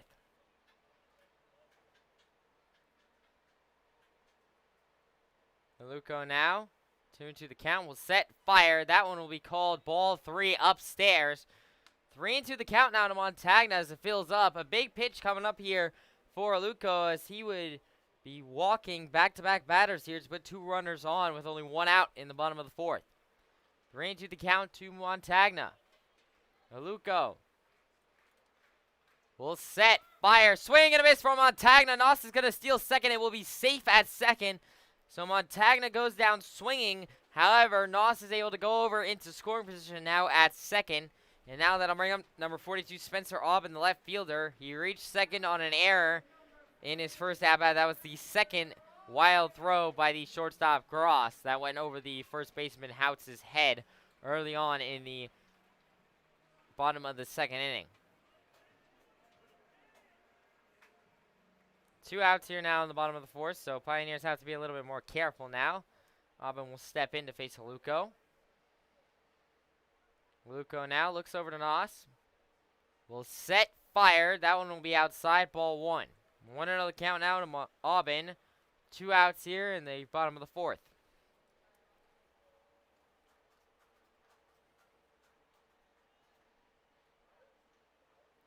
Aluko looks over to Nos.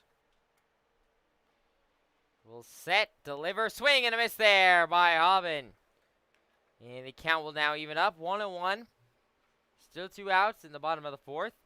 Nos over there at second.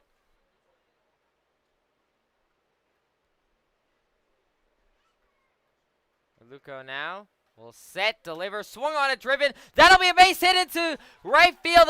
Nos is going to round third and come home. And that will be a not double by Auburn. Auburn will be out. That'll end the inning. However, the run will count. Nos will count. So it is a 6-3 ball game. Auburn was thrown out at second. He got a little bit overzealous there. However, he did his job and sacrificed flied in order to get Nos home. So 6-3 after the bottom of the fourth. We go to the top of the fifth. Pioneers looking to shut down the DoubleDays when we come back.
Owned and operated since 1905 at the Hilliard. Welcome back here to the Pioneers live stream. It is, I don't know why I constantly forget to change my scoreboard, but it is not the bottom of the fourth. I assure you it is the top of the fifth. I thought I did change it. Evidently, I did not. It is the top of the fifth inning now, and Devin Murray back on the mound here to start the top of the fifth. He went 1-2-3 in the first 3 innings, and then gave up 3 runs in the top of the fourth. We'll look to go back to that 1-2-3 stretch here in the top of the fifth. Murray now will have to face number 28, Christian Baum, in the center fielder today. He struck out in his first at-bat as Murray sets deals. That one is called strike one. 0-1 the count now to Baum, and a nice start to the at-bat for Murray. Murray now will set, deliver. That one is called strike two. Just caught the outside of the plate. 0-2 now, the count to Bauman. Murray looking for what would be his 6th strikeout of the night here. Murray sets, fire, swing, and check swing. They are going to call him. They're going to call it, I assuming ball one, as Bauman has not. Bartenstein wanted to check over to the first base umpire. The first base umpire did not make a call. They're going to call him out. They're going to call that a strikeout. Murray strikes out Bauman after an eternity of waiting. And Murray pointed over to the first base umpire. Bartenstein did it originally. The first base umpire did not respond. And then Murray did it, and then he called him out. So the 6th strikeout for Murray comes in a very unorthodox manner, as now there's one away here to start the top of the fifth, and a good start for Murray, as now that'll bring up number 25, Jacob Houts, as that one is in there for a called strike one from Devin Murray. Houts, the first baseman today, grounded out in his first at-bat. Murray sets, fires. That one is going to be inside. That is going to be a hit-by-pitch walk. I thought that was. It is going to be ruled a hit-by-pitch walk, and now runner on first here in Houts for the DoubleDays with one out here in the top of the fifth.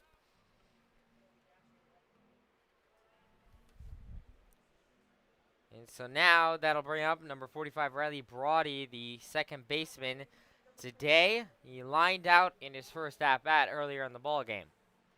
Murray looks over now to Houts at first. Will set, deal. That one is in there just upstairs, ball one. 1-0 the count to Brody. One out here in the top of the fifth. Murray once again looks over to Houts at first. Will set, fire. That one will be called upstairs again, ball two. Those both look like strikes from here, but umpires called them 2 balls. 2-0 the count. Murray looks over to Houts once again. Now we'll set, deliver. That one is outside, ball 3, and this is A little bit of trouble for Devin Murray here now after giving up a hit-by-pitch walk. 3-0 the count here to Brody. If Murray can't get himself back into this count, he's going to have runners on first and second again. And that last time in the top of the fourth with runners on first and second, he gave up 3 runs. That one is upstairs. That will be a ball for a walk. Trouble for Devin Murray brewing here in the top of the fifth with only 1 out. And now runners on first and second for the DoubleDays. Now that I bring up the 10th batter in the DoubleDays lineup, number 23, Michael Woolley, the third baseman. He singled in his first at-bat earlier in the ball game. Still no action in the Pioneers bullpen, so Murray's on his own. 1 out here in the top of the fifth. It'll be Brody off first and Houts off of second. Murray looks over to Houts. Will set, fire. That one is down low. Ball 1. 1-0 count to Woolley. Still only 1 out here in the top of the fifth. Murray really needs to be careful right now, as the Pioneers only have a 3-run lead and the tying run is at the plate. Murray 1-0 the count. Will set, deliver, swing, and a miss there from Woolley. He got him to go fishing on that one. Count evens up at aces wild now. 1 ball, 1 strike, 1 out here in the top of the fifth. Now it looks like Vaccaro, Zeile, and Smith are going over to the bullpen area. I don't know whether any of them are going to be warming up. However, they are at least over there. Murray 1-1 the count. Will set, fire. That one is in there. Call, strike 2. That was a big call there for Murray. 1-2 the count out of Woolley. Murray can pick up his 7th strikeout here, and it would be a big one to put 2 outs away in the top of the fifth. 1-2 the count. Murray sets, fires, swing and a miss. He struck him out. A massive strikeout for Devin Murray. Puts 2 away here in the top of the 5th inning. That was Murray's 7th strikeout, and a massive one at that to make it 2 outs. And now, still with runners on first and second, so Murray's not out of the woods yet. However, now, it'll bring up number 5, Carson Gross, the shortstop tonight. He struck out in his first at-bat and then reached on an error in his second at-bat. Murray now with 2 outs, only looking for 1 more to close out the inning. Murray sets, deals. That one is inside, ball 1. 1-0 the count to Gross. 2 outs here in the top of the fifth.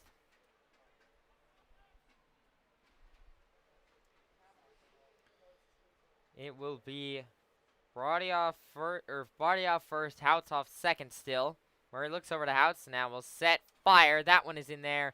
Just down low and inside, ball 2. 2-0 the count to Gross. 2 outs here in the top of the fifth. Murray still looking for 1 more out to get himself out of this inning. Murray shaking his head a little bit. Does not like the call from the umpire. Murray looks over to Houts. Now we'll set, fire. That one is upstairs. Ball 3 now. Murray's really in trouble right now. 3-0 the count. Really does not want to load the bases here, even with 2 outs. Because then, if he loads the bases, then anything will score a run. Murray, 3-0 the count. Will set, fire. That one's in there. Called strike 1. That's a nice pitch there by Murray to get back into the count. 3-1 now the count to Gross. 2 outs here in the top of the fifth. Murray needs 2 more strikes to get out of the inning.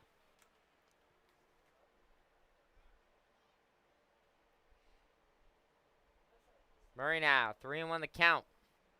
Will set, deliver, swing, and it's chopped back foul left field side. And now Murray only needs 1 more strike to get out of this inning. It would be back-to-back strikeouts for him, not to mention his 8th of the game. Murray, 3-2 the count. Massive pitch coming up here. Murray will set, fire, swung on a driven. That'll be a base hit in the left field. That'll score 1 run. And now the DoubleDays chop back into the lead and answer after the Pioneers put up 2 in the bottom of the 4th. They answer with a run here in the top of the 5th to make it 6-4.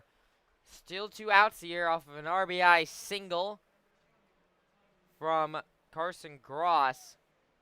Will make it a 6-4 ball game. And now that'll bring up number 20, Tommy Roldan, the right fielder. He lined out in his first at-bat and then RBI doubled in his second at-bat. Murray now talking with Hernandez, it looks like. 2 outs here still in the top of the 5th, so Murray once again just looking for 1 more out to get out of the inning.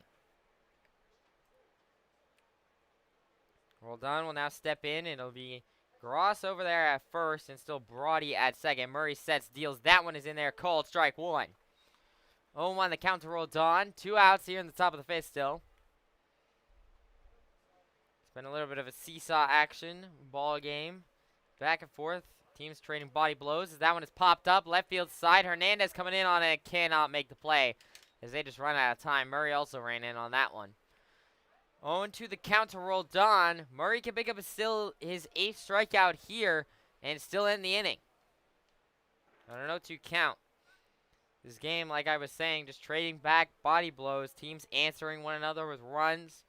6-4 the scoreline. Pioneers luckily have scored more in this one so far. It's been great to see the Pioneers achieve over 5 runs for the first time in 5 games now. Very nice to see the bats have come back alive here at Dutton Field. Murray 0-2 the count, sets, deals, swung on it, driven over to Muzio at first. Muzio will turn to Murray, and he will tag up. No, Murray lost it! Murray lost it! And he could not do it, and I don't know whether DoubleDays scored or not. There is a runner over there at third. I do not know whether the DoubleDays scored on that. I don't think that they did. Brody's over there at third now, and it will be a reach by error for roll Dawn. Murray just couldn't hold it. He was going over there to tag. Muzio just casually tossed him the ball, and he dropped it. Still 2 outs here on the top of the fifth, and now Murray desperately needs the out to contain the damage to just 1 run. Murray looks over to Brody, who is at third, so Murray has to be extremely careful right now. Murray sets, fires. That one is called strike 1. 0-1 the count now to Melillo, number 12, Christian Melillo, the left fielder today. He grounded out in his first at-bat, fielder's choice in his second at-bat. 0-1 the count. Murray now will set, deliver, swing, check swing. They're going to say that he is safe there, so they're going to call. No, they're going to call that ball, strike 2, excuse me. 0-2 the count to Melillo. And the ball got away from Murray again, just momentarily, luckily this time. Not enough for Brody to come home. 0-2 the count. Murray can still pick up his 8th strikeout here and get himself out of the inning with only giving up 1 run. Murray looks over to Brody at third. Well, now set, fire, swing, and it's chopped back foul. Melillo just got a piece of it to keep himself alive. I thought that was it. Now the Let's Go Pirates chant going up here again at Dunn. Trying to get Devin Murray to get himself out of this inning.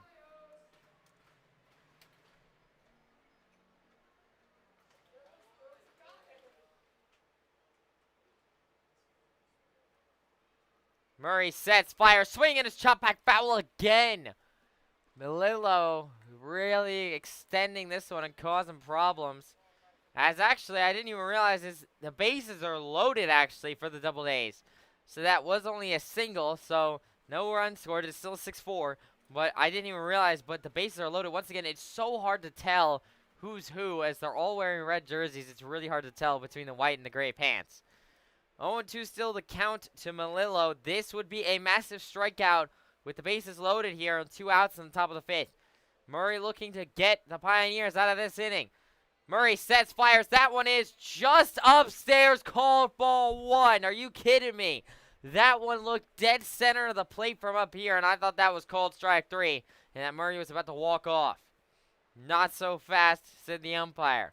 1-2 the count to Melillo. 2 outs here in the top of the fifth. Bases still loaded for the DoubleDays. Murray sets, fires, swing and a miss! Or no, they just got a piece of it again. Melillo just catches enough. Melillo is extending this at-bat far longer than what it needs to go. He's just been able to catch pieces of it. Once again, that one just dropped straight down. I thought he whiffed on it, and Bartenstein had it. However, as Bartenstein stepped away, I saw the ball in the dirt. 1-2 still to count to Melillo. Murray, please strike him out. Will set, fire. That one is just outside. Called ball 2. And a little bit of controversy here as the crowd in the dugout are giving it to the umps right now. And the count goes deuces wild here. 2 balls, 2 strikes, 2 outs. That last pitch did look like it caught the outside of the plate. Calls it a ball. Murray can still pick it up right here. 2-2 the count. Murray will set, deliver, swing and a miss. No, again, Melillo just catches a piece of it. It looks like he fans on it, and then it just catches enough.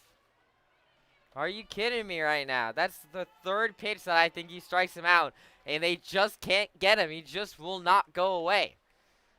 Still the count at 2 is wild. 2 balls, 2 strikes. Murray still looking for his 8th. Will set, fire, swing, and a chop back again. Melillo just being so annoying right now, keeping himself alive. This is ridiculous. This at-bat has felt like it's lasted an eternity, and it's still a 2-2 count. Murray has got to find the payoff pitch here eventually to strike out Melillo. It's looked like he struck him out 5 times. 2-2 still the count. Murray will set, fire, swung on it, popped up, right field side. Muzio coming under it, and he will run out of room as that one goes out of play. Count will stay at 2-2 still. Once again, Melillo just keeping himself alive. And that's not good for the Pioneers as the bases are still loaded here. Murray walking the tightrope right now.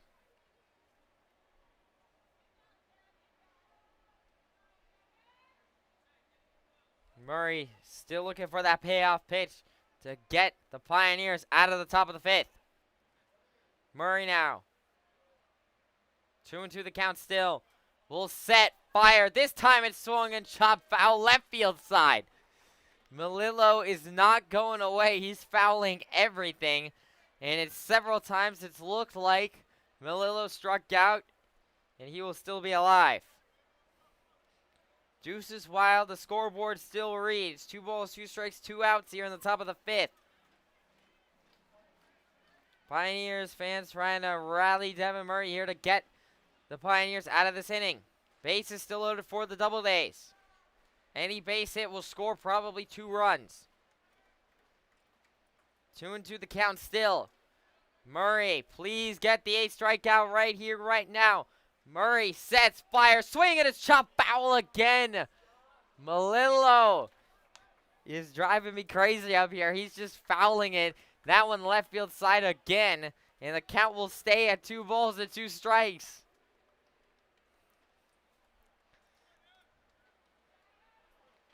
Murray still looking for his 8th. Murray sets, fires. That one is swung on, and that'll be a base hit. And that'll score 2. And an RBI single by Melillo will tie the ball game. Melillo still able to fight it off and get enough to tie the ball game. That went into center. And now a 6-6 ball game, and this one turned ugly. Murray, I cannot believe, did not strike out Melillo. It looked like Melillo struck out 5 times, and he was still alive. Ridiculous.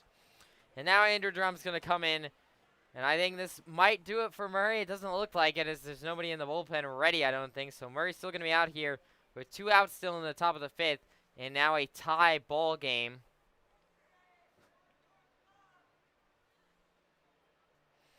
Now that I'll bring up to the plate, number 30, Bobby Stang, the extra hitter today, lined out in his first 2 at-bats against Murray, and now Drum having a long conversation with Murray here.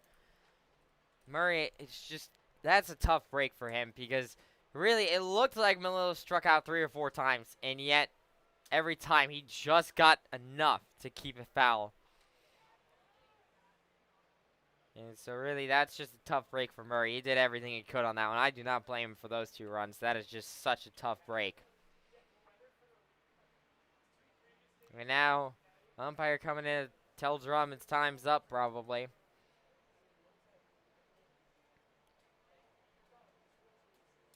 And now, the umpire involved in the conversation with Drum. I don't know what Drum's arguing with. It looks like it's Zealy over there in the bullpen warming up. So probably, as it stands, Murray might start the top of the 6th when we get to that, but he'll be on an extremely tight leash. Now Drum continuing to talk with the umpire, and they're going to say They're going to throw him out, I think. I think they just threw out Drum on that. I think they just did.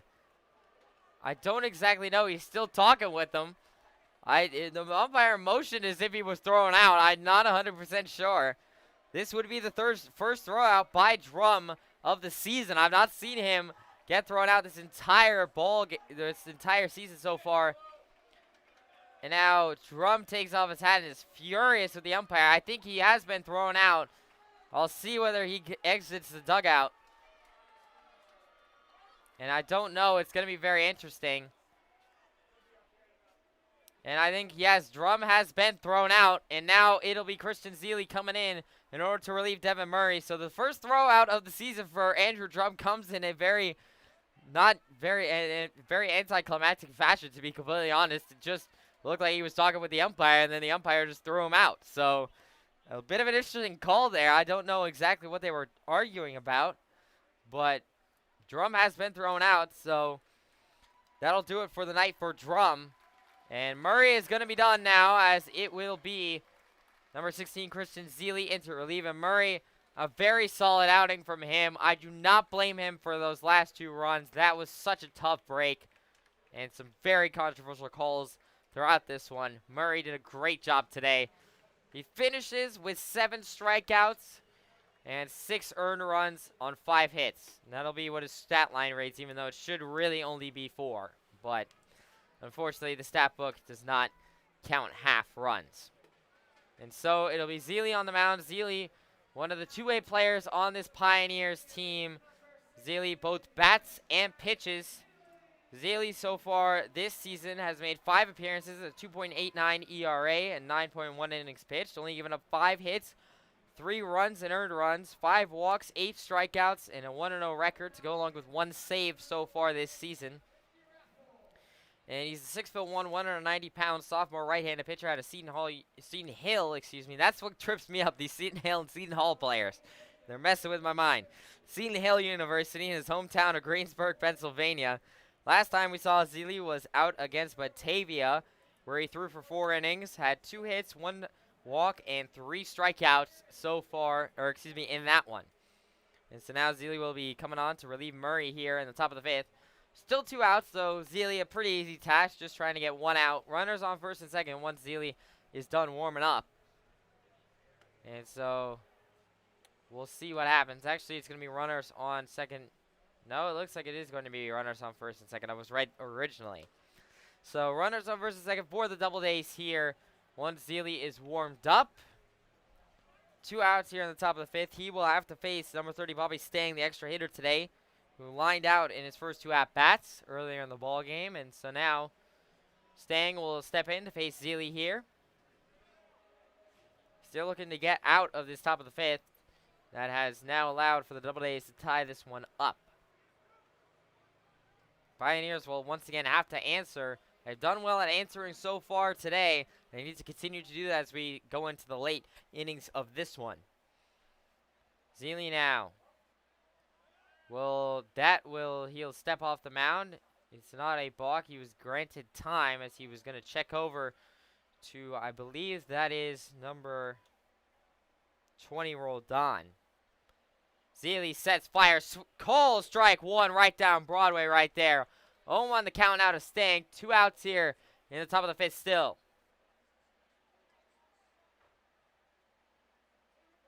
Zeile shakes his head once. Now we'll set, fire. That one is called strike 2. A nice curving pitch there by Zeile.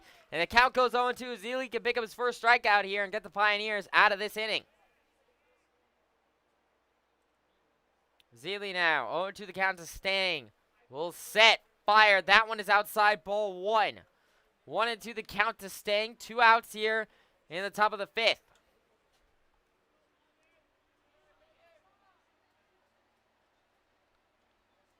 Zeile now, 1-2 the count. Will set, deliver. That one is upstairs, ball 2. Deuces Wild now the count. After throwing 2 strikes, he's now thrown 2 balls, Zeile has. With 2 outs here in the top of the 5th. Zeile still looking for his first strikeout here to end the top of the 5th inning. Zeile sets, deals, swing and a miss. That one is a strikeout for certain. the first strikeout of the night by Zeile, and that will end the top of the 5th inning. 3 runs given up in the top of the 5th to tie up this ball game. Pioneers will look to answer as we go to the bottom of the 5th right after this. Was not made for poultry, but for friendship. What if red wine set aside the steak and made room for love? What if we've been drinking wine wrong all along, and instead wine was to be shared as a human experience with love, integrity, and hope? Hi, my name is Greg Taylor. I'm the vineyard manager and property manager of Bully Hill Vineyards, and I'm a 4th generation winemaker and 5th generation grape grower of my family. So it all started with my great-great-grandfather George and his son Walter Taylor Sr. They came up to this region for the promise of a better life due to the rising wine industry on Keuka Lake. Walter Taylor was the one who first started the Taylor Wine Company. The Taylor Wine Company was one of the largest wineries in the United States. My great-grandfather had passed away, and my grandfather Grayton and his 2 brothers Fred and Clarence took over the company at its peak, producing around 40 million gallons of wine a year. Grayton had a son, Walter, who was my father, and he started Bully Hill Vineyards in 1967.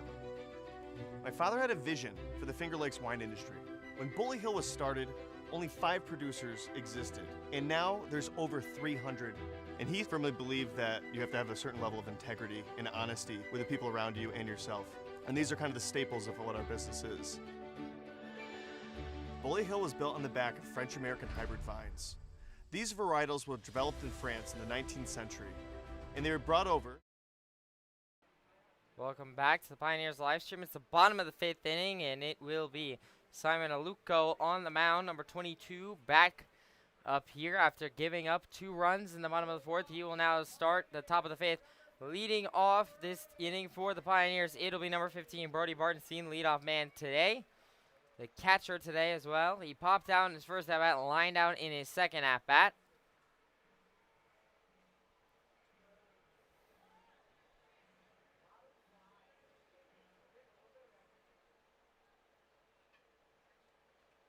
Luco now will set, fire, swing and a miss there by Bartenstein. And the count quickly goes 0-1. 0-1 the count to Bartenstein. No outs here in the bottom of the 5th. And now a tied 6-6 ball game. Luco now will set, fire. That one is inside, ball 1. 1-1 the count now as it evens up to Bartenstein.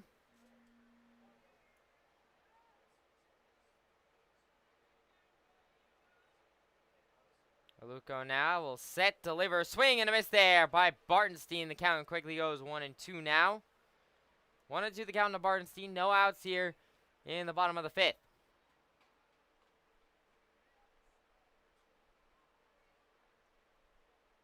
Luco now sets, deals, swing, and it's chopped back foul, right field side, and Bartenstein able to keep himself alive.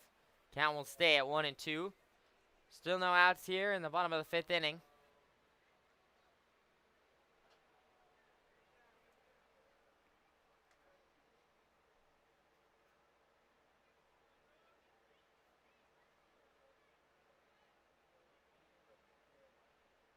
Luco sets, deals. That one is inside and upstairs. Ball 2 now. Count evens up at 2-2 to Bartenstein now.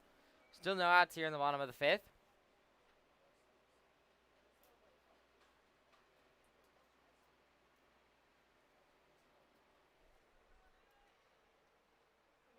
Luco now will set, deal. That will be check, swing, foul, right field side. And Bartenstein just half swung there, and it just bounced off his bat.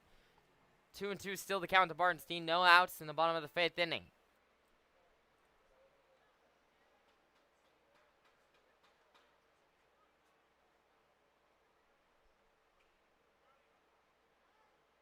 Luco now will set, deliver, swing, and it's chopped fair. That'll be over. The third baseman now scoops and throws over in time, just in time to House over at first.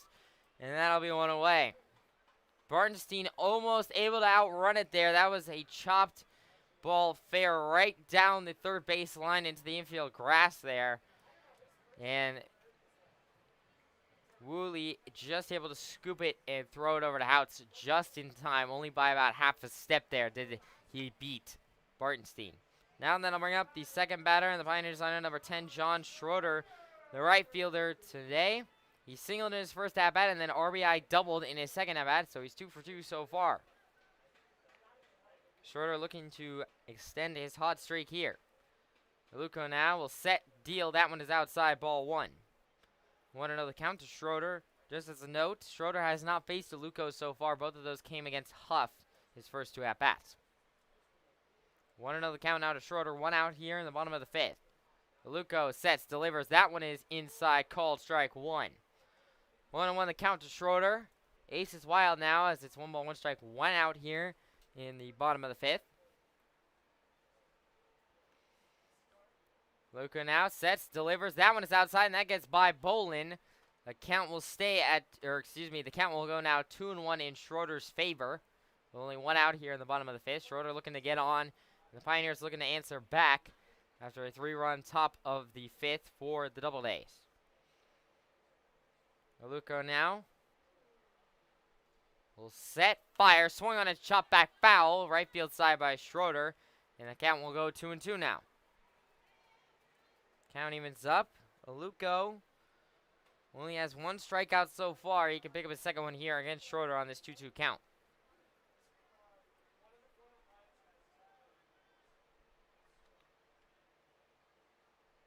2-2 the count. Aluko now will set, deliver. That one is swung on a chop foul again by Schroeder, right field side.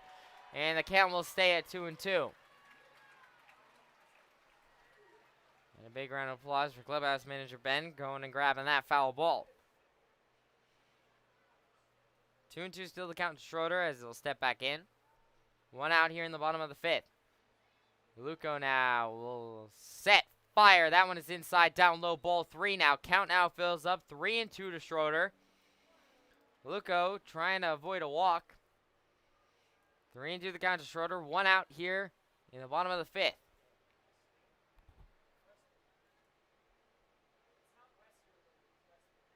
Aluko now sets, fires. That one is inside, ball 4. And that'll be a walk for Schroeder to put a runner on first now for the Pioneers. With only 1 out here in the bottom of the 5th. Now that'll bring up number 1, Mac Granato. A designated hitter today. He grounded out in his first at-bat and RBI singled in his second at-bat. Schroeder off at first with still only 1 out here in the bottom of the 5th. Aluko now will step back onto the mound.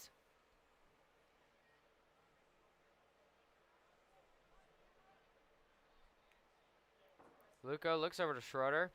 Now will set, fire. That one is called strike 1. 0-1 the count to Granato. 1 out here in the bottom of the 5th. Aluko looks over to Schroeder off of first. Sets, deals. That one is outside. Ball 1. Ace is wild to count once again here now as it's 1 ball, 1 strike, 1 out here in the bottom of the 5th.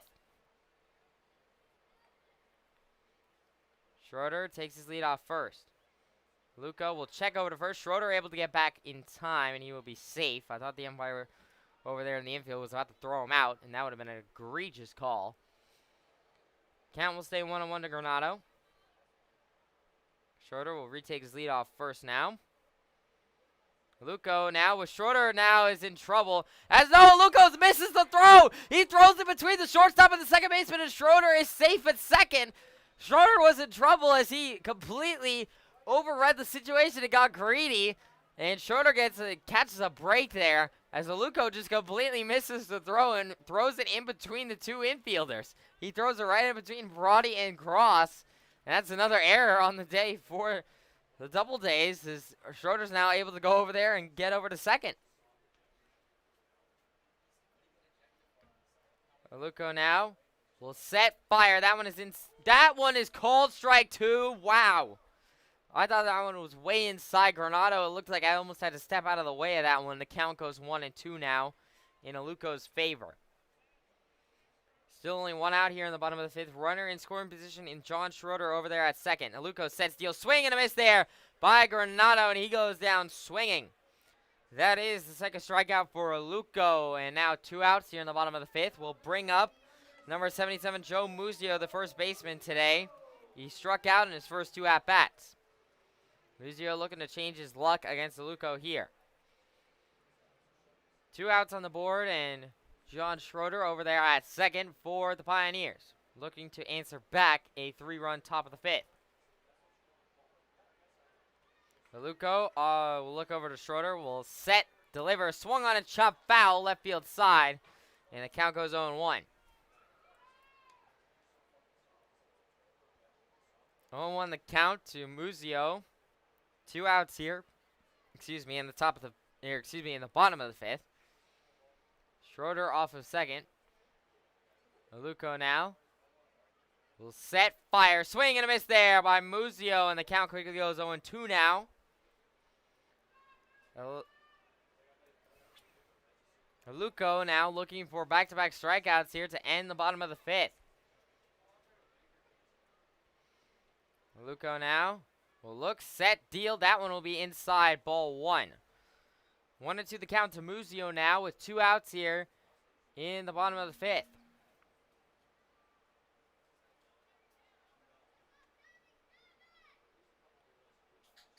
Maluko now 1-2 the count to Muzio. Schroeder once again dancing over there at second. Maluko sets, fires, check swing, fouled off by Muzio off the shaft of his bat, and they will go left field side foul, and the count will stay at 1-2. 1-2 still the count to Muzio. 2 outs here in the bottom of the 5th. Schroeder still over there at second.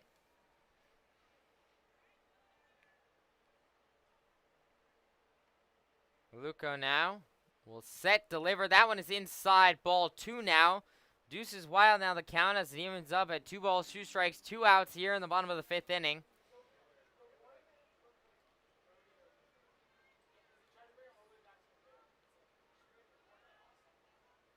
Maluko looks over to Schroeder.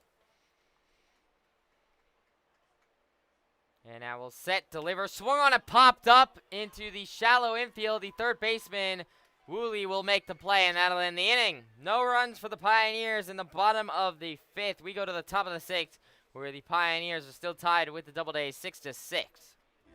Already solved this problem ahead of time. They take half the amount of fungicide, and that was the backbone of what built Bully Hill, the French-American hybrids. My dad firmly believed that a product is an extension of a person's soul, and we still adhere to that today at Bully Hill Vineyards. His memory and his vision is still seen around the Finger Lakes. Here at Bully Hill, we're excited about the future and sharing this experience with you. Bully for you.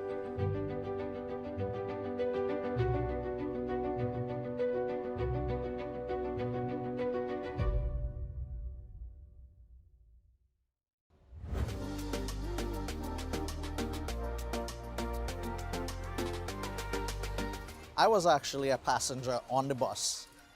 Sitting on the bus, I looked up and I saw, we are hiring. So I called up the number, I came in for an interview, and I started driving. My name is Randy Ramnarayan. I'm the Director of Transportation here at TransDev, and I've been here on property for 16 years. The people come up to you and say, hey, I remember you as an operator, and you did this for me. And it just overwhelms me, and it makes me so joyful to know that I made a difference. Everyone from the CEO, COO, all the way down, it's the same message. Customer engagement, employee engagement. This is what we do here at TransDev. Have a nice day. Welcome back here to the Pioneers live stream. It's the top of the 6th inning in a still tied 6-6 ball game here.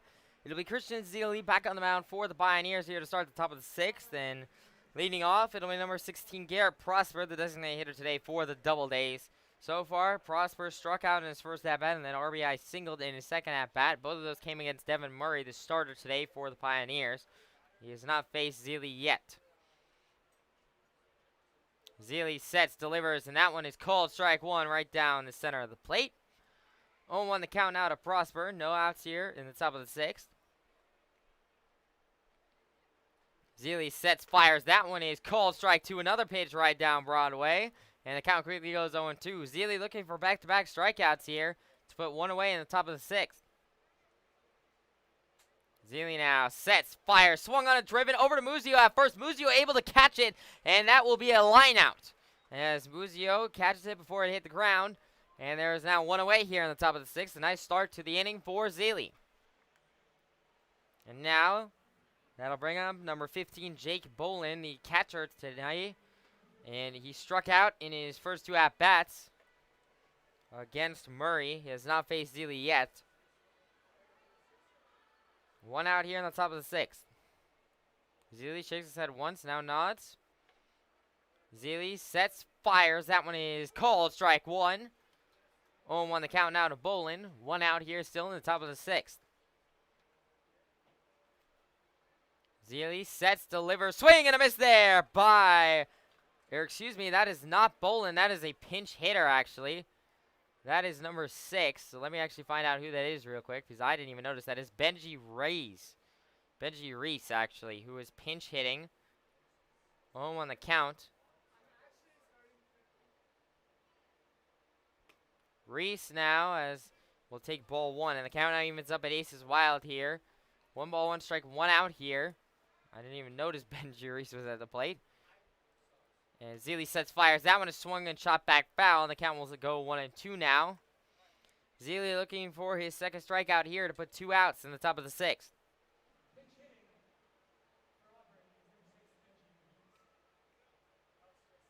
Zeile sets, deals. That one is called upstairs, ball 2.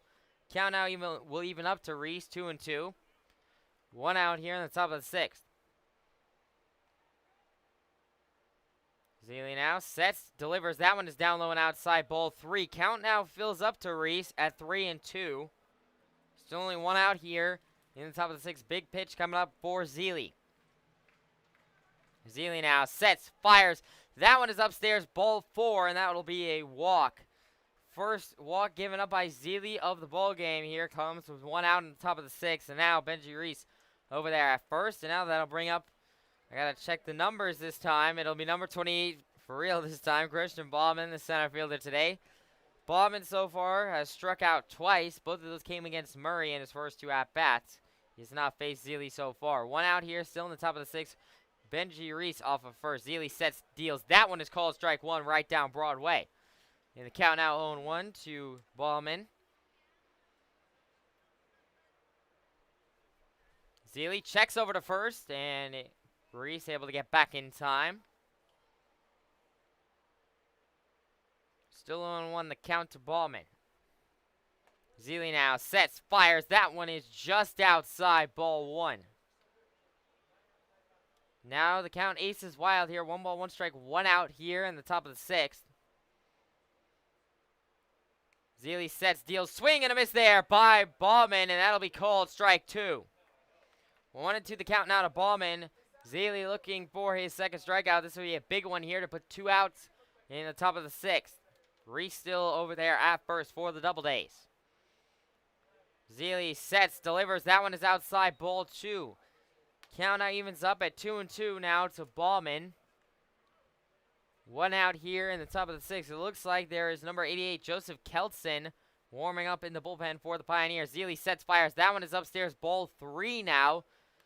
3-2 the count. Zeile really needs to be careful, and a massive pitch coming up as he does not want to walk back-to-back runners here to put 2 runners on with only 1 out here in the top of the sixth. Zeile sets, fires, swung on a pop straight up in the air. It'll be Hernandez who calls for it and will make the play. Just barely able to get under that one. That was a little bit scary. It would have been better if Presto took that one. However, Hernandez still able to make the play, and that will be 2 outs. That was a big out there for Zeile to put 2 up on the board in the top of the sixth. And now that'll bring up number 25, Jacob Houts, the first baseman today. He grounded out in his first at-bat, hit by a pitch in his second at-bat. It's not faced Zeile yet. Zeile sets, deals. That one is in there. Call strike 1. That was a nice pitch there by Zeile. Count goes 0-1 now to Houts. 2 outs here in the top of the sixth. Zeile sets, deals. That one is down low, ball 1.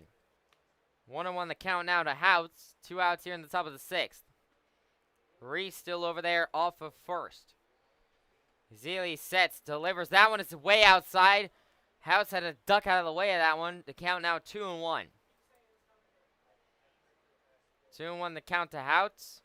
2 outs here in the top of the sixth. Zeile looks over to Reese at first. Will now set, deliver. That one is in there. Called strike 2. A big pitch there from Zealy to even up the count at Deuces Wild here. 2 balls, 2 strikes, 2 outs here. Zealy looking for his second strikeout to end the top of the 6th inning. Zealy sets, fire, swing, and he fanned on it, and that will be foul. Rolled a foul ball. The count will stay at Deuces Wild, 2-2.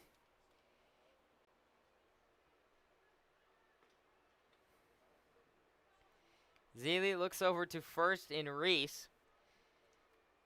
And now will set, deliver, swung on and driven straight up to Presto, up the center field gap. He will turn over to Montagna in time. And that will be the 3rd out of the inning. No runs for the Doubledays in the top of the 6th. We go to the bottom of the 6th. It's still tied 6-6. What if we've been drinking wine wrong all along, and instead wine was to be shared as a human experience with love, integrity, and hope? Hi, my name is Greg Taylor. I'm the vineyard manager and property manager of Bully Hill Vineyards, and I'm a 4th generation winemaker and 5th generation grape grower of my family. So it all started with my great-great-grandfather George and his son Walter Taylor Sr. They came up to this region for the promise of a better life due to the rising wine industry on Keuka Lake. Walter Taylor was the one who first started the Taylor Wine Company. The Taylor Wine Company was one of the largest wineries in the United States. My great-grandfather had passed away, and my grandfather Grayton and his 2 brothers Fred and Clarence took over the company at its peak, producing around 40 million gallons of wine a year. Grayton had a son, Walter, who was my father, and he started Bully Hill Vineyards in 1967. My father had a vision for the Finger Lakes wine industry. When Bully Hill was started, only 5 producers existed, and now there's over 300. And he firmly believed that you have to have a certain level of integrity and honesty with the people around you and yourself. And these are kind of the staples of what our business is. Bully Hill was built on the back of French-American hybrid vines. These varietals were developed in France in the 19th century, and they were brought over by my grandfather in the 1950s. And here at Bully Hill, we started the experimental farm, from where these hybrid varietals have made their way to almost all 50 states. As we become more environmentally conscious, we're looking for agricultural solutions that have less impact on the environment. Now, the French hybrids that my grandfather brought over in the 1950s already solved this problem ahead of time. They take half the amount of fungicide, and that was the backbone of what built Bully Hill, the French-American hybrids. My dad firmly believed that a product is an extension of a person's soul, and we still adhere to that today at Bully Hill Vineyards. His memory and his vision is still seen around the Finger Lakes. Here at Bully Hill, we're excited about the future and sharing this experience with you.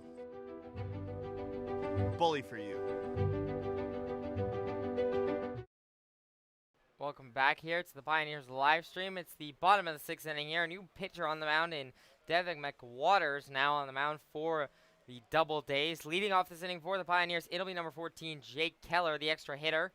Today, Keller so far struck out twice in his first 2 at-bats. Maybe his luck can change against a new pitcher now in McWaters. He didn't even face Aluko, who was the first reliever who relieved the starter Huff.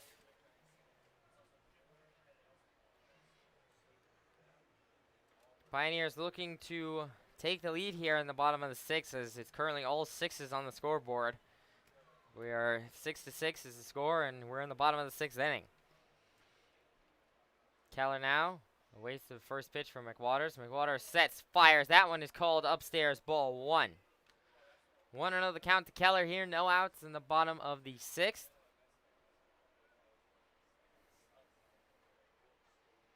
McWaters now will set, deliver, swing and a miss there by Keller, and the count goes 1-1. 1-1 the count to Keller. No outs here in the bottom of the 6th. Huff sets, deals. That one is upstairs, ball 2. 2-1 the count now to Keller as he takes the lead. No outs in the bottom of the 6th. McWaters now will set, deliver, swing and a miss there by Keller. Came up empty on that one, and the count now evens up at 2-2. McWaters looking for his first strikeout and his first batter here. McWaters will set, deal. That one is outside, ball 3. 3-2 the count as it fills up now. Keller trying to draw a walk here, or potentially even get a base hit here in order to get a runner on. McWaters fires. That one is upstairs. Ball 4. That'll be a leadoff walk for Jake Keller here to put a runner on first with no outs in the bottom of the 6th and a good start to the inning for the Pioneers. And now that'll bring up number 47, Ray Hernandez, the third baseman today. We saw, as I say before, he's a 50-50 player. He can either give you double or triples and homers, or he can strike out a bunch. So far today, he's done pretty well. He tripled in his first at-bat and then reached on an error in his second at-bat.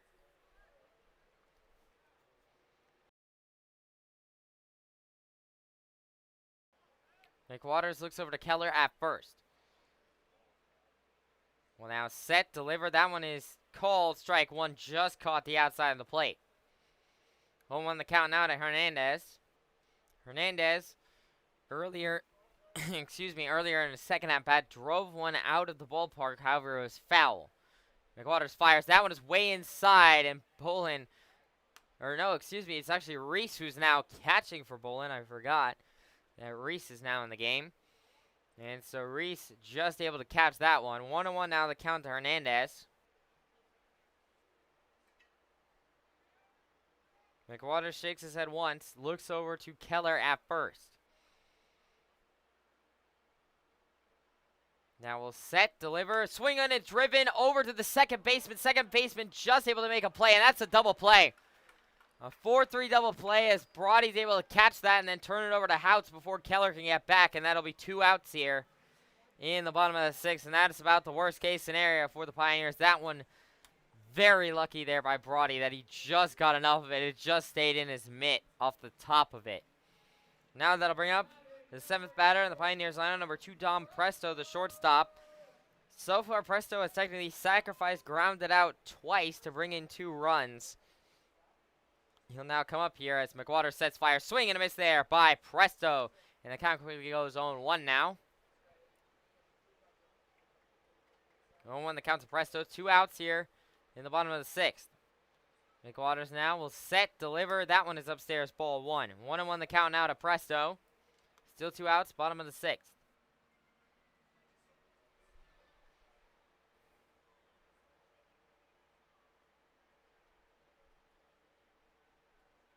McWaters now will set, deliver. That one is upstairs, ball 2.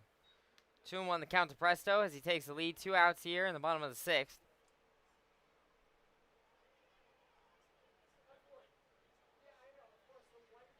McWaters now sets, delivers, swung on and chopped over to the shortstop, and Gross can't make the play. That is the 3rd error by Gross of the game. He overthrew the first baseman Houts twice earlier on in the bottom of the 2nd, and now he completely whiffs on that Presto ground ball, and that'll be a reach by error for Dom Presto. Presto over there at first now, and now that'll bring up number 33, Kevin Noss, the center fielder. Today, Noss popped out in his first at-bat and then walked in his second at-bat. McWaters now with Presto over there at first will set, deal, swung on a chop back, foul, right field side, and out of play. Count goes 0-1 now to Noss. Still 2 outs here in the bottom of the 6th. Runner over there at first is Presto. It was rainy earlier to start out this game. Now the sun has come up here in Elmira. McWaters sets, deals. That is check swing, and they're going to say that he went on that one, and the count goes 0-2. Noss, I think, knew that he went on that one, too. He looked as if he did. That one just, he got a little bit overzealous on that. Couldn't quite bring the bat to a stop. 0-2 the count to Noss. 2 outs here in the bottom of the 6th. Presto still over there at first. McWaters fires, swung on it, driven. That might drop. That will drop. That'll be a base hit single for Kevin Noss here. And that one, Presto, a little bit overzealous here. Don't run over to third, buddy. Just stay over there at second. That one got by the the second baseman Brody on the throw back in. However, McWaters himself stopped it. However, now runners on first and second here for the Pioneers, with still 2 outs in the bottom of the 6th. The go-ahead run is Presto now in scoring position over there at second, as it'll be number 40, Nick Montagna, up at the plate, the second baseman today. Montagna reached second on an error in his first at-bat. That was the first Gross error of the day. And then struck out in his second at-bat. McWaters fire, swung on it, popped up, right field side. The first baseman, Houts, goes over there, cannot make the play. And he had an opportunity to end the inning. does come up empty, and the count will just be 0-1 now to Montagna. That might come back to bite Houts later. And hopefully it does for the Pioneers.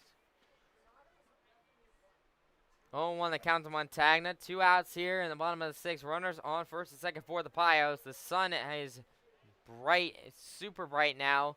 And in the infielder's face, so potentially that could be a factor. McWaters fires. That one is swung and chopped foul. Again, right field side. The count will stay now at 0-2.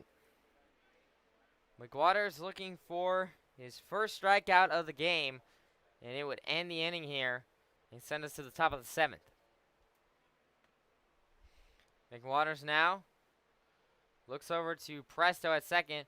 Will set, deliver, swing, and a miss there by Montagna. Montagna goes down swinging. That does end the bottom of the 6th. Pioneers strand 2 runners on in the bottom of the 6th. Come up empty with no runs. However, we go to the top of the 7th in a still tied 6-6 ball game. And hope. Hi, my name is Greg Taylor. I'm the vineyard manager and property manager of Bully Hill Vineyards, and I'm a 4th generation winemaker and 5th generation grape grower of my family. So it all started with my great-great-grandfather George and his son Walter Taylor Sr. They came up to this region for the promise of a better life due to the rising wine industry on Keuka Lake. Walter Taylor was the one who first started the Taylor Wine Company. The Taylor Wine Company was one of the largest wineries in the United States. My great-grandfather had passed away, and my grandfather Grayton and his 2 brothers Fred and Clarence took over the company at its peak, producing around 40 million gallons of wine a year. Grayton had a son, Walter, who was my father, and he started Bully Hill Vineyards in 1967. My father had a vision for the Finger Lakes wine industry. When Bully Hill was started, only 5 producers existed, and now there's over 300. And he firmly believed that you have to have a certain level of integrity and honesty with the people around you and yourself. And these are kind of the staples of what our business is. Bully Hill was built on the back of French-American hybrid vines. These varietals were developed in France in the 19th century, and they were brought over by my grandfather in the 1950s. And here at Bully Hill, we started the experiment. Welcome back here to the Pioneers live stream. It is the top of the 7th inning in a still tied 6-6 ball game here. This one's coming down to the wire, and it'll be Christian Zeile still back on the mound here to start the top of the 7th. Does look like there is a pitcher. I think that is Brendan Ferrari over there in the bullpen for the Pioneers, just in case Zeile gets into any trouble. Leading off, it'll be number 45, Riley Brody, as that one is outside and upstairs for ball 1 from Zeile. Brody, the second baseman today, lined out in his first at-bat and walked in his second at-bat. Zeile sets, deals, swung on and chopped over to second, and Montagna. Montagna will field it, turn over to Muzio in time, and that'll be 1 away. A nice start for Zeile there to put 1 out in the top of the 7th inning. And now that'll bring up number 23, Michael Woolley, the third baseman today. He singled in his first at-bat and struck out in his second at-bat.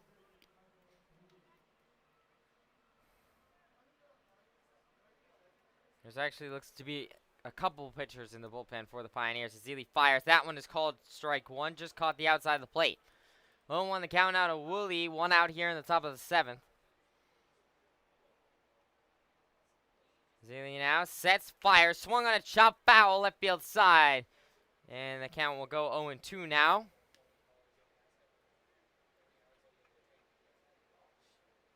Zeile looking for his second strikeout here to put 2 outs here in the top of the 7th. It would be a big one. 0-2 the count. Zeile sets, deals, swing, and a miss. He struck him out. That is the second strikeout for Christian Zeile, and that'll put 2 outs here in the top of the 7th inning. And now that'll reset the lineup for the DoubleDays, and we go back to the top of it to number 5, Carson Gross, the shortstop today. He struck out in his first at-bat, reached on an error in his second at-bat, and then RBI singled to tie up the ball game in his third at-bat. Zeile sets, fires. Gross showed bunt. Zeile fields it, turns over to Muzio in time, and that'll be the 3rd out. Gross tried to get cheeky with a bunt. He got caught. And now that'll end the top of the 7th. No runs for the DoubleDays. We go to the bottom of the 7th where the Pioneers will try and take the lead in this one right after this.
Hi, welcome back to the Pioneers live stream. It is the bottom of the 7th inning here.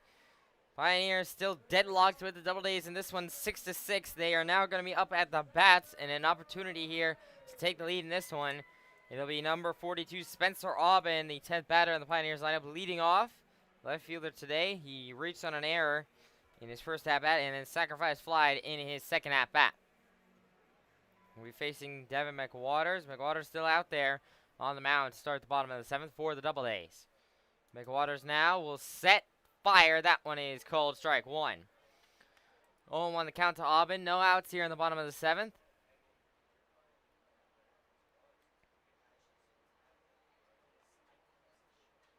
McWaters now sets, fires. That one is inside, called ball one. 1-1 the count now as it evens up for Auburn here. No outs in the bottom of the 7th. Pioneers at the top of their lineup coming back up. Would love to get Auburn on base here to start this bottom of the 7th. McWaters sets, deals. That one is upstairs, ball two. 2-1 the count out of Auburn. And once again, an interesting situation here as the pitcher, McWaters, is now in the sun. And the catcher, Reese, is in the shade. So potentially that could be an issue going forward for the catcher. Swing and a miss there for Auburn. And the count now evens up at 2-2. Still no outs here in the bottom of the 7th. Auburn now will step back in. McWaters, 2-2 the count, will set, deal, swung on a pop. That'll be a base hit into right field. That will be a single for Spencer Auburn and a great leadoff start for the Pioneers here in the bottom of the 7th. The leadoff single for Auburn will send us back up to the top of the lineup. And number 15, Brody Bartenstein, the catcher today. He popped out in his first at-bat, lined out in his second at-bat, and grounded out in his third at-bat. Auburn now over there at first represents the go-ahead run in this one for the Pioneers, as they are still deadlocked with the Doubledays at 6-6. Auburn takes his lead off first. McWaters looks over to Auburn. Now we'll set, deliver, swing and a miss there by Bartenstein. The count goes 0-1. 0-1 the count to Brody Bartenstein, and no outs here in the bottom of the 7th. Auburn will retake his lead off first. McWaters looks that way briefly. Now we'll set, deliver. That one is down low, ball one. 1-1 the count now as it evens up for Bartenstein. Still no outs here in the bottom of the 7th. Pioneers looking to take the lead in this one. A big opportunity here. There's already a runner on first and no outs. McWaters fires. That one is down low in the dirt, ball two now. 2-1 the count to Bartenstein as he takes the lead in the count. No outs still in the bottom of the 7th. Auburn still over there at first for the Pios. McWaters now will set, deliver. That one is just inside, ball three now. 3-1 the count to Bartenstein. If Bartenstein gets walked here, it would put runners on first and second for the Pioneers with no outs on the board. That would be very good for the Pioneers' chances of taking the lead in this one. McWaters now will set, deliver. That one is in, called strike two. Bartenstein threw his bat. I thought that was inside, called ball four. Umpire calls him back. It'll now fill up the count 3-2 now to Bartenstein. Controversial call to say the least on that one. Auburn now takes his lead off first. 3-2 the count to Bartenstein. McWaters now will set, deal, swing and a miss by Bartenstein. That's one out. And Auburn will not be tagged out as that will be out of Brody's glove. He will be safe over there at second, so only one out. That's a strikeout for Bartenstein. However, Auburn is safe at second. Lucky break there as Brody is slipped out of his glove. And it would have been a tag out had that stayed in Brody's glove. Now that'll bring up the hottest man on the Pioneers lineup right now, and the second batter in the Pioneers lineup, number 10, John Schroeder, the right fielder today. He singled in his first at-bat, RBI doubled in his second at-bat, and then walked in his third at-bat. He's been on base all three times today. McWaters, with one out here in the bottom of the 7th, looks over to Auburn at second. Will set, fire. That one is outside, ball one. 1-0 the count to Schroeder. One out here in the bottom of the 7th. Runner now, their go-ahead run in scoring position over there at second in Auburn. And it looks like it is Brendan Ferrari over there warming in the bullpen for the Pioneers. I expect he will probably come on in the top of the 8th. That is down low. Ball 2 now to Schroeder. 2-0 the count. One out here in the bottom of the 7th.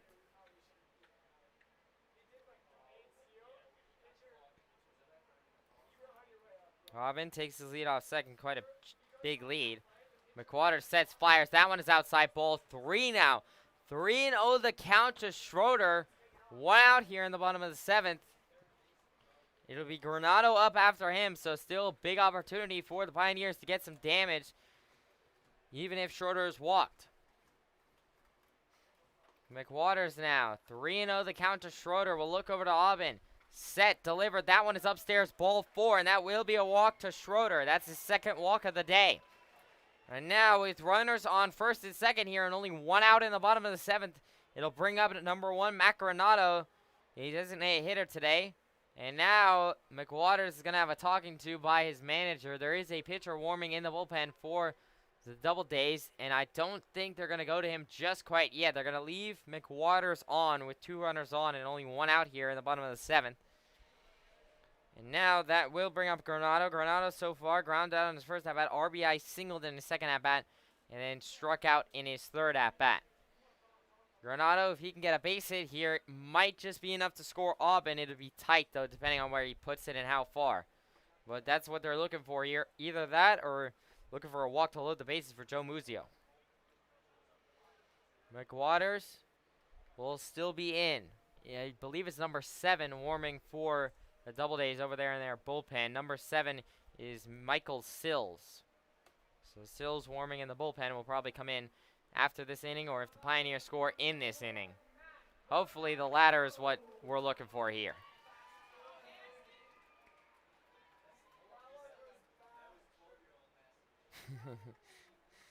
McWaters now. We'll look over to Auburn at second. We'll set, fire. That one is down low and outside. Ball 1. 1-0 the count to Granado. One out here in the bottom of the 7th. Pioneers fans on their feet here clapping for Granado. 1-0 the count. McWaters sets, deals. That one is called strike 1. That one looked a little bit down, but the count will now even up at Aces Wild here. 1 ball, 1 strike, 1 out here in the bottom of the 7th. Auburn off of second.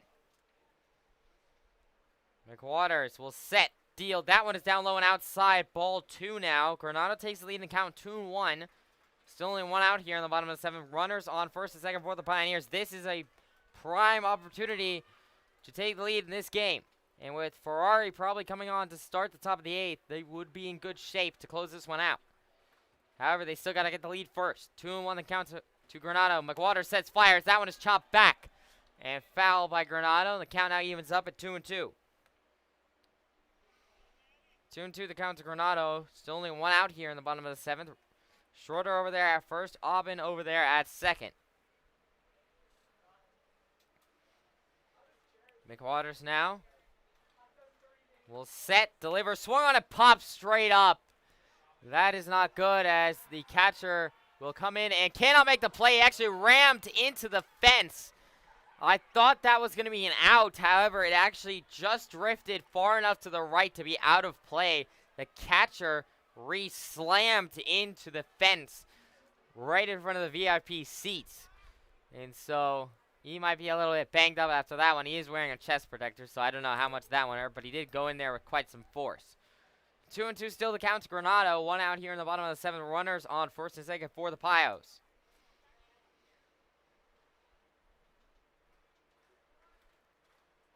McWaters sets, delivers. That one is upstairs. Ball 3. Count now fills up to Granado. Big pitch coming up for McWaters. 3-2 the count. If McWaters walks Granado, it'll load the bases to Muzio and then potentially Keller. 3-2 the count to Granado. McWaters sets, deals, swung on a chop back, foul by Granado, and he will stay alive. 3-2 still the count. McWaters, I think if he loads the bases, he will probably, that'll do it for him. And they'll probably go to Sims, who's warming in the bullpen. Or Sills, excuse me. 3-2 still the count to Granado. 1 out here in the bottom of the 7th. McWaters looks over to Auburn. McWaters sets, deals, swing and a miss, and Granado strikes out. A big strikeout there for McWaters, and that puts a ding into the hopes of the Pioneer faithful. That'll put 2 outs here now in the bottom of the 7th. Still runners on first and second, and now that'll bring up number 77, Joe Muzio, the first baseman today. Muzio has not had a good day so far. Struck out in his first 2 at-bats and then popped out in his second one. He needs to deliver a really clutch base hit right now for the Pioneers. McWaters sets, deals. That one is outside, ball 1. 1-0 the count to Muzio. 2 outs here in the bottom of the 7th. The base hit would be clutch for Muzio. Any kind of base hit. McWaters sets, deals, swing and a miss there by Muzio, and the count evens up 1-1 now. Still 2 outs here in the bottom of the 7th.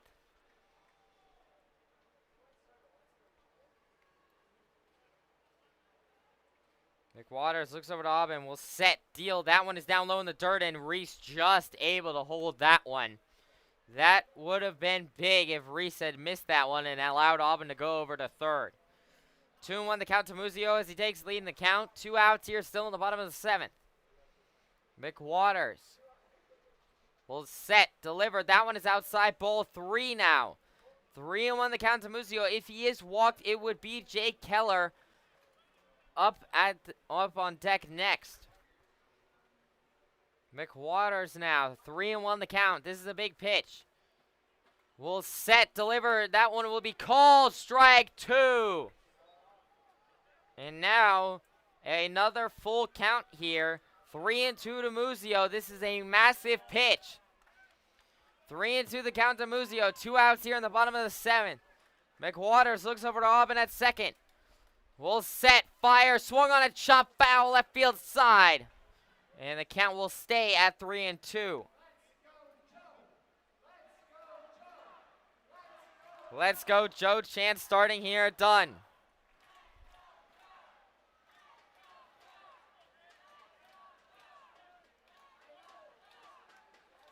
Three and two still the count.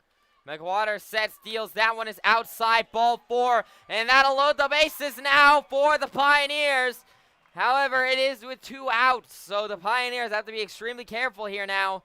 And now, that'll bring up number 14, Jake Keller, the extra hitter today. And now that'll do it for McWaters in all likelihood, as they're probably going to go to the bullpen here to Sills. I think they are.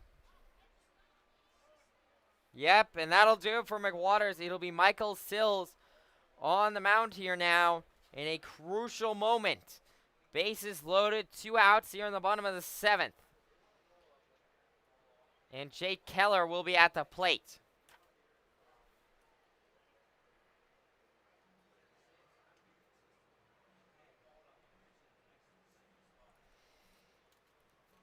Sills now will be stepping in to a massive moment. Keller looking to either draw a walk, which would drive in a run, the go-ahead run, or to get a base hit that would drive in probably multiple. If he strikes out or gets out in any fashion, Pioneers come up empty.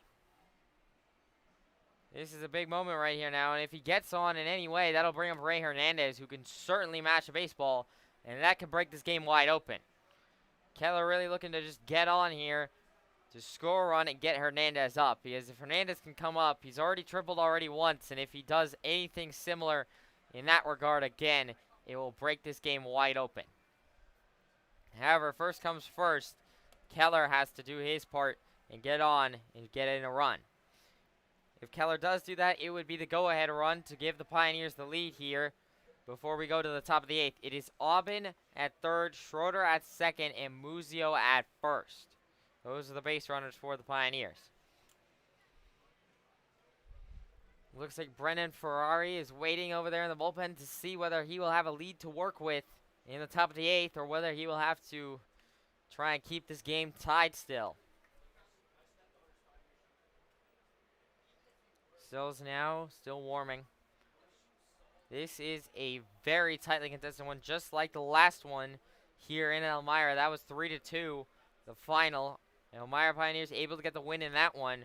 Once again, a very tight game here. 6-6 in the bottom of the 7th. This is a massive moment. I truly do believe this might be the best opportunity for the Pioneers to break this game wide open. Keller would be super clutch if he can get a base hit here. Or even just to draw a walk is enough, to be honest. Keller so far has struck out twice and then was walked in his third at bat. Obviously, this is the first batter that Sills will face, so we'll have to see what he can deal.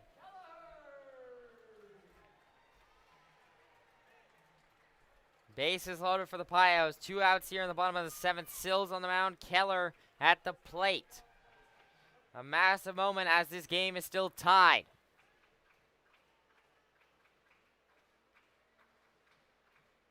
Sills sets, deals. That one is outside, ball 1. 1-0 the count to Keller. Once again, if Keller is walked, he will walk in a run. And that'll be the go-ahead run, and that'll bring up Ray Hernandez, which would be big. However, Keller still has to get 3 balls from Sills. 1-0 the count. Sills sets, fires. That one is down low, called strike 1. 1-1 the count now to Keller. 2 outs here in the bottom of the 7th. Fans complaining about that one. 1-1 the count to Keller. Bases still loaded for the Pios. Sills sets, delivers. That one is called strike 2. Same pitch, same place. And now the boos coming down from the fans here at Dunn. That one once again looked down low. Called strike 2. 1-2 the count now to Keller. Sills needs 1 strike and his inning is over. And a massive bases loaded opportunity is blown. 1-2 the count. Sills sets, deals. That is check swing. Called safe. That is going to even up the count. A massive call there to be check swing there. Deuces wild the count. 2 balls, 2 strikes, 2 outs. The Auburn manager furious. And he could potentially get thrown out here if he's not careful. Deuces wild the count now to Keller. 2 balls, 2 strikes, 2 outs. Sills will set, deliver. Swung on a chop foul by Keller. And the count will stay at 2-2. A massive moment here in this game. This could decide it. And at this point, to be honest, we could be looking at extras the way that things are going. Bases loaded for the Pios. Obviously, the Pios would love to change that. Sills 2-2 will set fire. That will be swung on a chop foul. Keller just got a piece of it. Just enough to stay alive. 2-2 will still be the count. The drama heightens here at Dunn in a tie ball game. Still the count, deuces wild, 2-2. Sills now will set, fire, swung on a chop back foul again. Count will stay at deuces wild. 2-2 still the count to Keller.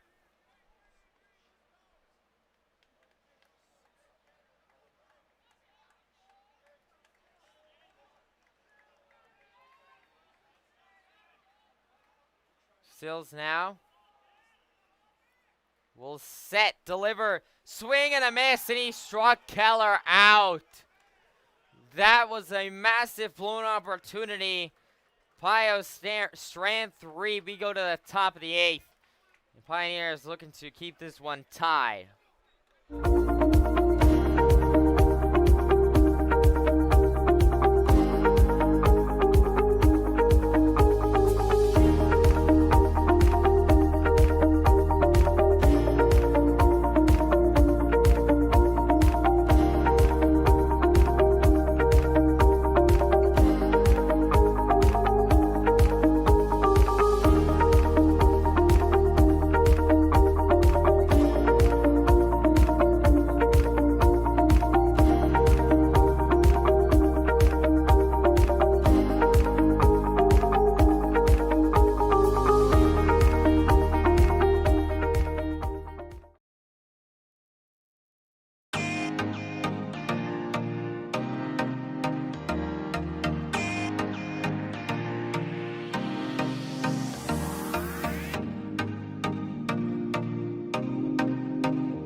welcome back to the Pioneers live stream here. It's the top of the 8th inning. Pioneers missed a golden opportunity there in the bottom of the 7th with the bases loaded to try and get the lead. They come up empty, and now it'll be number 11, Brendan Ferrari, the man tasked with probably closing this game out.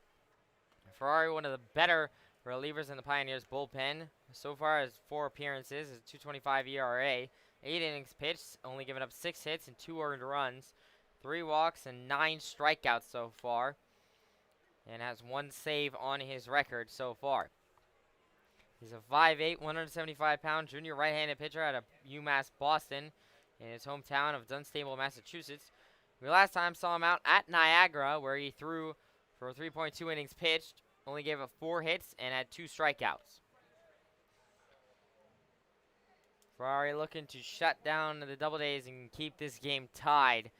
And worst comes to worst, the Pioneers are hoping with Ferrari on the mound that they can at least send this game to extras. Now, leading off, it'll be number 20, Tommy Roldan, as he immediately pops that one up. Center field Nas coming in and will make the play, and that'll be 1 pitch, 1 out for Ferrari, and a nice start. Roldan was the man who was up, and now that'll bring up number 12, Christian Melillo, the left fielder today. He grounded out in his first at-bat, fielder's choice on his second at-bat, reached, and then RBI singled in his third at-bat. 1 out here in the top of the 8th inning.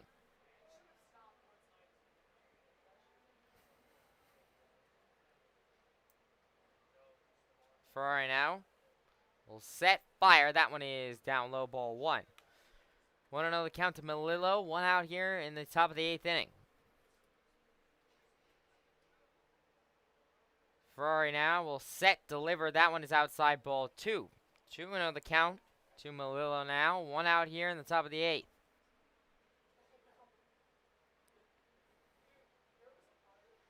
Ferrari now will set, deliver, swing on a chop back foul. Left field side, the count will go 2-1. 2-1 the count now to Melillo. 1 out here in the top of the 8th.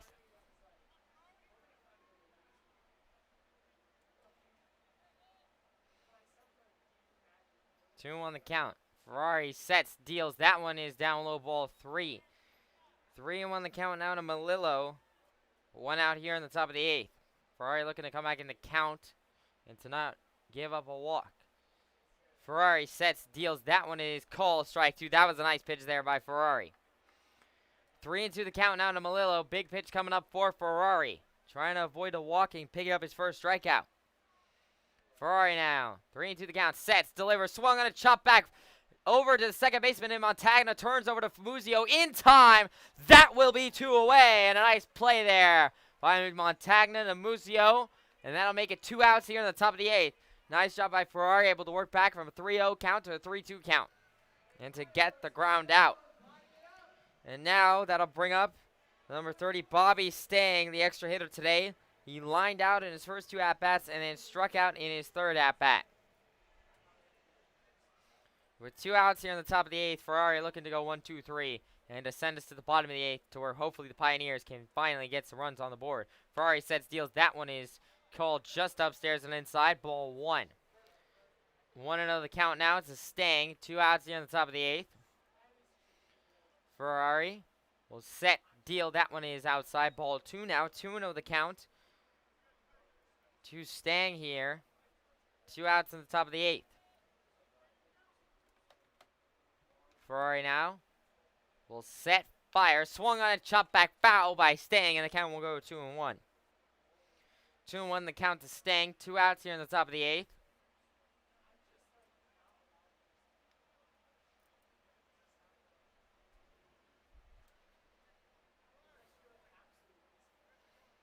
Ferrari now talking with Presto over there at shortstop briefly. 2-1 the count to Stang.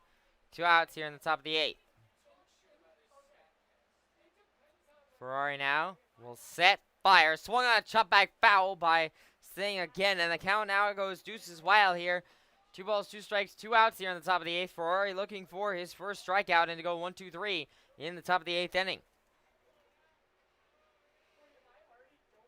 Ferrari now will set, deliver, swung on it, chopped over to Hernandez at third. Hernandez will turn to Muzio in time. And that will end the inning. 1, 2, 3 for Brendan Ferrari in the top of the 8th inning. We go to the bottom of the 8th. Pioneers looking to break the deadlock in this one. We'll be right back. Grayton had a son, Walter, who was my father, and he started Bully Hill Vineyards in 1967. My father had a vision for the Finger Lakes wine industry. When Bully Hill was started, only 5 producers existed, and now there's over 300. And he firmly believed that you have to have a certain level of integrity and honesty with the people around you and yourself. And these are kind of the staples of what our business is. Bully Hill was built on the back of French-American hybrid vines. These varietals were developed in France in the 19th century, and they were brought over by my grandfather in the 1950s. And here at Bully Hill, we started the experimental farm, from where these hybrid varietals have made their way to almost all 50 states. As we become more environmentally conscious, we're looking for agricultural solutions that have less impact on the environment. Now, the French hybrids that my grandfather brought over in the 1950s already solved this problem ahead of time. They take half the amount of fungicide, and that was the backbone of what built Bully Hill, the French-American hybrids. My dad firmly believed that a product is an extension of a person's soul, and we still adhere to that today at Bully Hill Vineyards. His memory and his vision is still seen around the Finger Lakes. Here at Bully Hill, we're excited about the future and sharing this experience with you. Bully for you.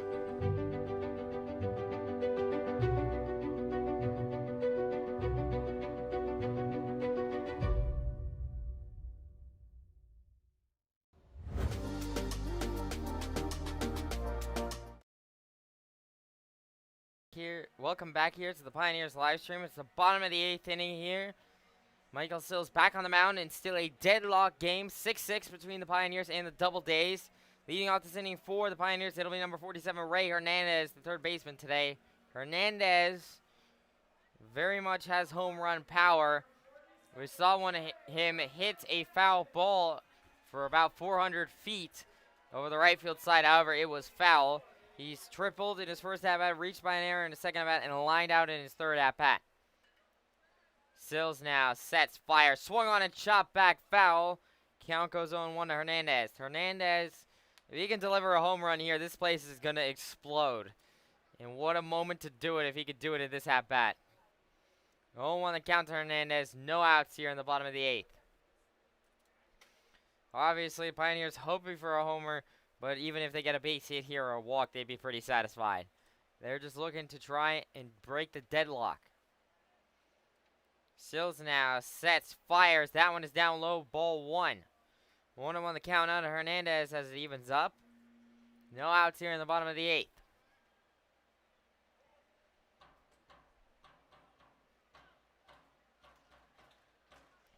One on the count to Hernandez. Sills now sets, fires, swung on a chop back foul again by Hernandez. And the count goes 1-2. 1-2 the count to Hernandez. No outs here in the bottom of the 8th inning.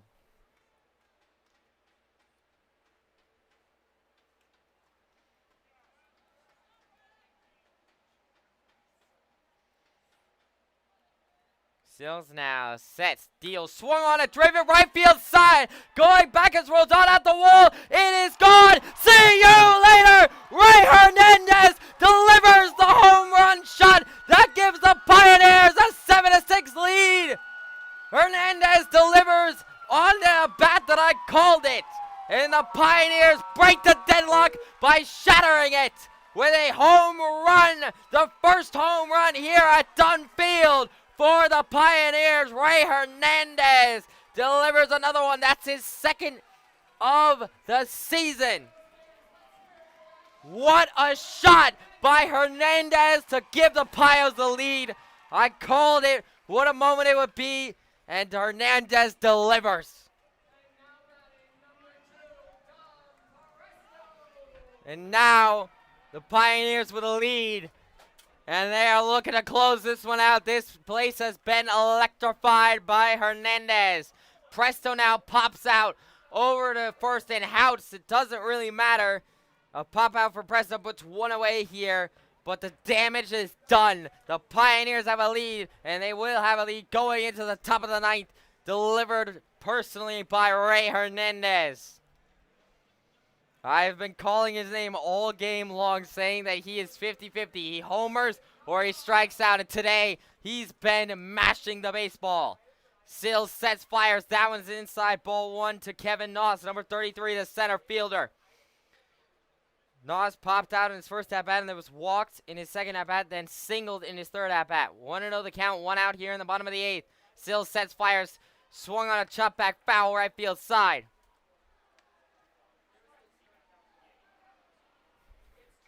One and one the count now to Noss. Ace is wild here as it's 1 ball, 1 strike, 1 out here in the bottom of the 8th. Sills sets, deals. That one is called strike 2. Once again, damage has been done by Ray Hernandez. Lead intact. And with Ferrari on the mound to go on the top of the 9th, Pioneers are looking to close out this one and break their 3-game losing streak, as that one is chopped over to third, and that one will be picked off of first, and that'll be just in time to get the second out. Once again, damage already done. Pioneers have the lead. At this point, send out Ferrari. Now that I'll bring up number 40, Nick Montagna, the second baseman. He reached second on an error in his first at-bat and then struck out twice in his second and his third at-bat. Sills sets, deals. That one is inside, ball 1. That almost hit Montagna. He had to spin out of the way. Montagna is saying that it did hit him. Umpire says it didn't. 1-0 the count. More complaining from the crowd here to the umpires. They have been booed all day here. Sills sets, fires. That one is swung on and pops straight up in the air. Sills coming under it and will make the play. That'll end the inning. Doesn't matter, though. Damage was done. A solo home run by Ray Hernandez. And that gives the Pioneers a 7-6 lead. We go to the top of the 9th where the DoubleDays will be down to the last 3 outs right after this. Braking systems? We engineer, manufacture, and distribute them. All of the products we manufacture are designed right here, so we truly know the products we provide for you, inside and out. On top of being an industrial manufacturer, at the Hilliard Corporation we also serve as a weld shop and machine shop. We specialize in creating custom parts and pieces to fit particular and uncommon applications. The secondary location is the home of the drivetrain division, where products for Polaris and other vehicle manufacturers are made. This is a high-volume, celled manufacturing plant that produces thousands of parts daily. Over time, Hilliard's product line has diversified, but our company has stayed true to our Elmira roots. Today, Hilliard maintains its original location while continually expanding its motion control and filtration product lines in the Elmira area. Hilliard designs and manufactures for companies around the globe, occupying more than 500,000 square feet and employing about 500 people. Taking pride in serving the Elmira community for over a century, the Hilliard Corporation.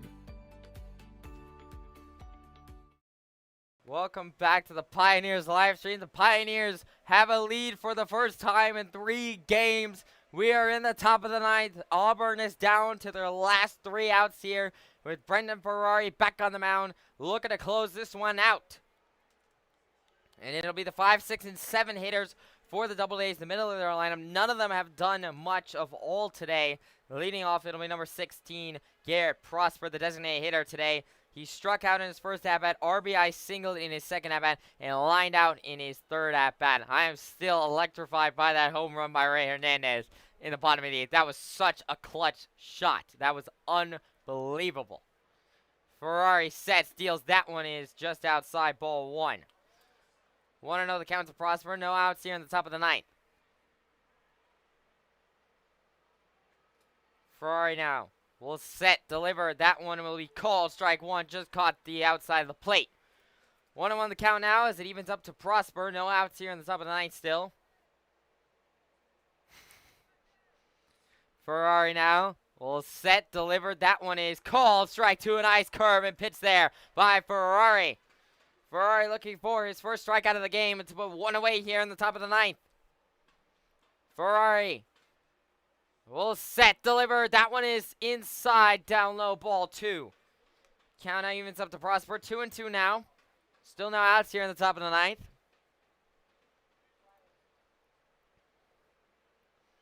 Ferrari now, 2-2. Will set, deliver, swung on it, popped up.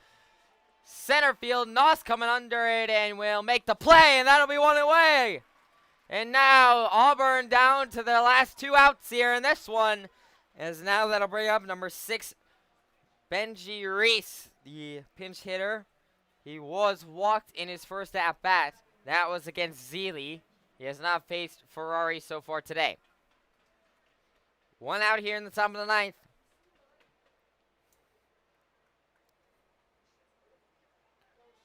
Ferrari now sets, fires, swung on a chopped.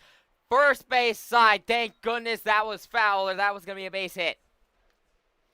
0-1 the count now to Reese. 1 out here in the top of the 9th. That was a lucky break there, as that one was hugging the line, going down the first base side, and it just turned foul.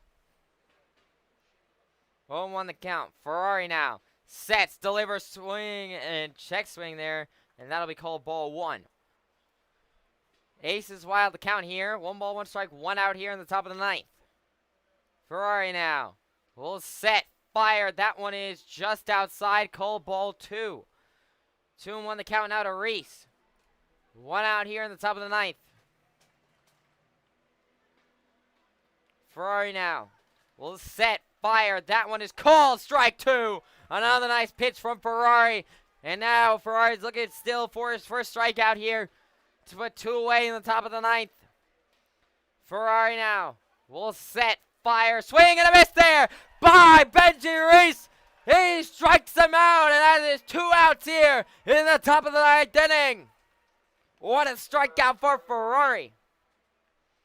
And now that'll bring up number 28, Christian Bauman, the center fielder today, who will represent the very last out for the DoubleDays. They're down to it. 2 outs here in the top of the 9th. Pioneers lead it 7-6. Bauman so far struck out in his first 2 at-bats and then popped out in his third. Ferrari sets, deals. That one is upstairs, called ball 1. 1-0 the count to Bauman. The crowd on their feet here are done. Ferrari sets, fires. That one is down low, ball 2 now. 2-0 the count to Bauman. 2 outs here in the top of the 9th. Ferrari now will set, fire, swing and a miss there by Bauman, and a great pitch by Ferrari. Count goes 2-1 now. Still 2 outs here in the top of the 9th. DoubleDays down to their last out. Ferrari 2-1, sets, delivers, swung on a pop straight up in the air. This could do it. Presto coming in on it and will make the play, and that'll end the ball game. The Pioneers win it. The Pioneers win it. And they have finally snapped their 3-game losing streak. The streak is over. Hallelujah. The Pioneers pick up a win here at historic Dunn Field. The final 7-6 over the DoubleDays. The Pioneers improved to 11-7 overall in the year and 8-2 at home. They are a great home team. Pioneers will have the next 2 days off. Then they will play Thursday back here at Dunn Field.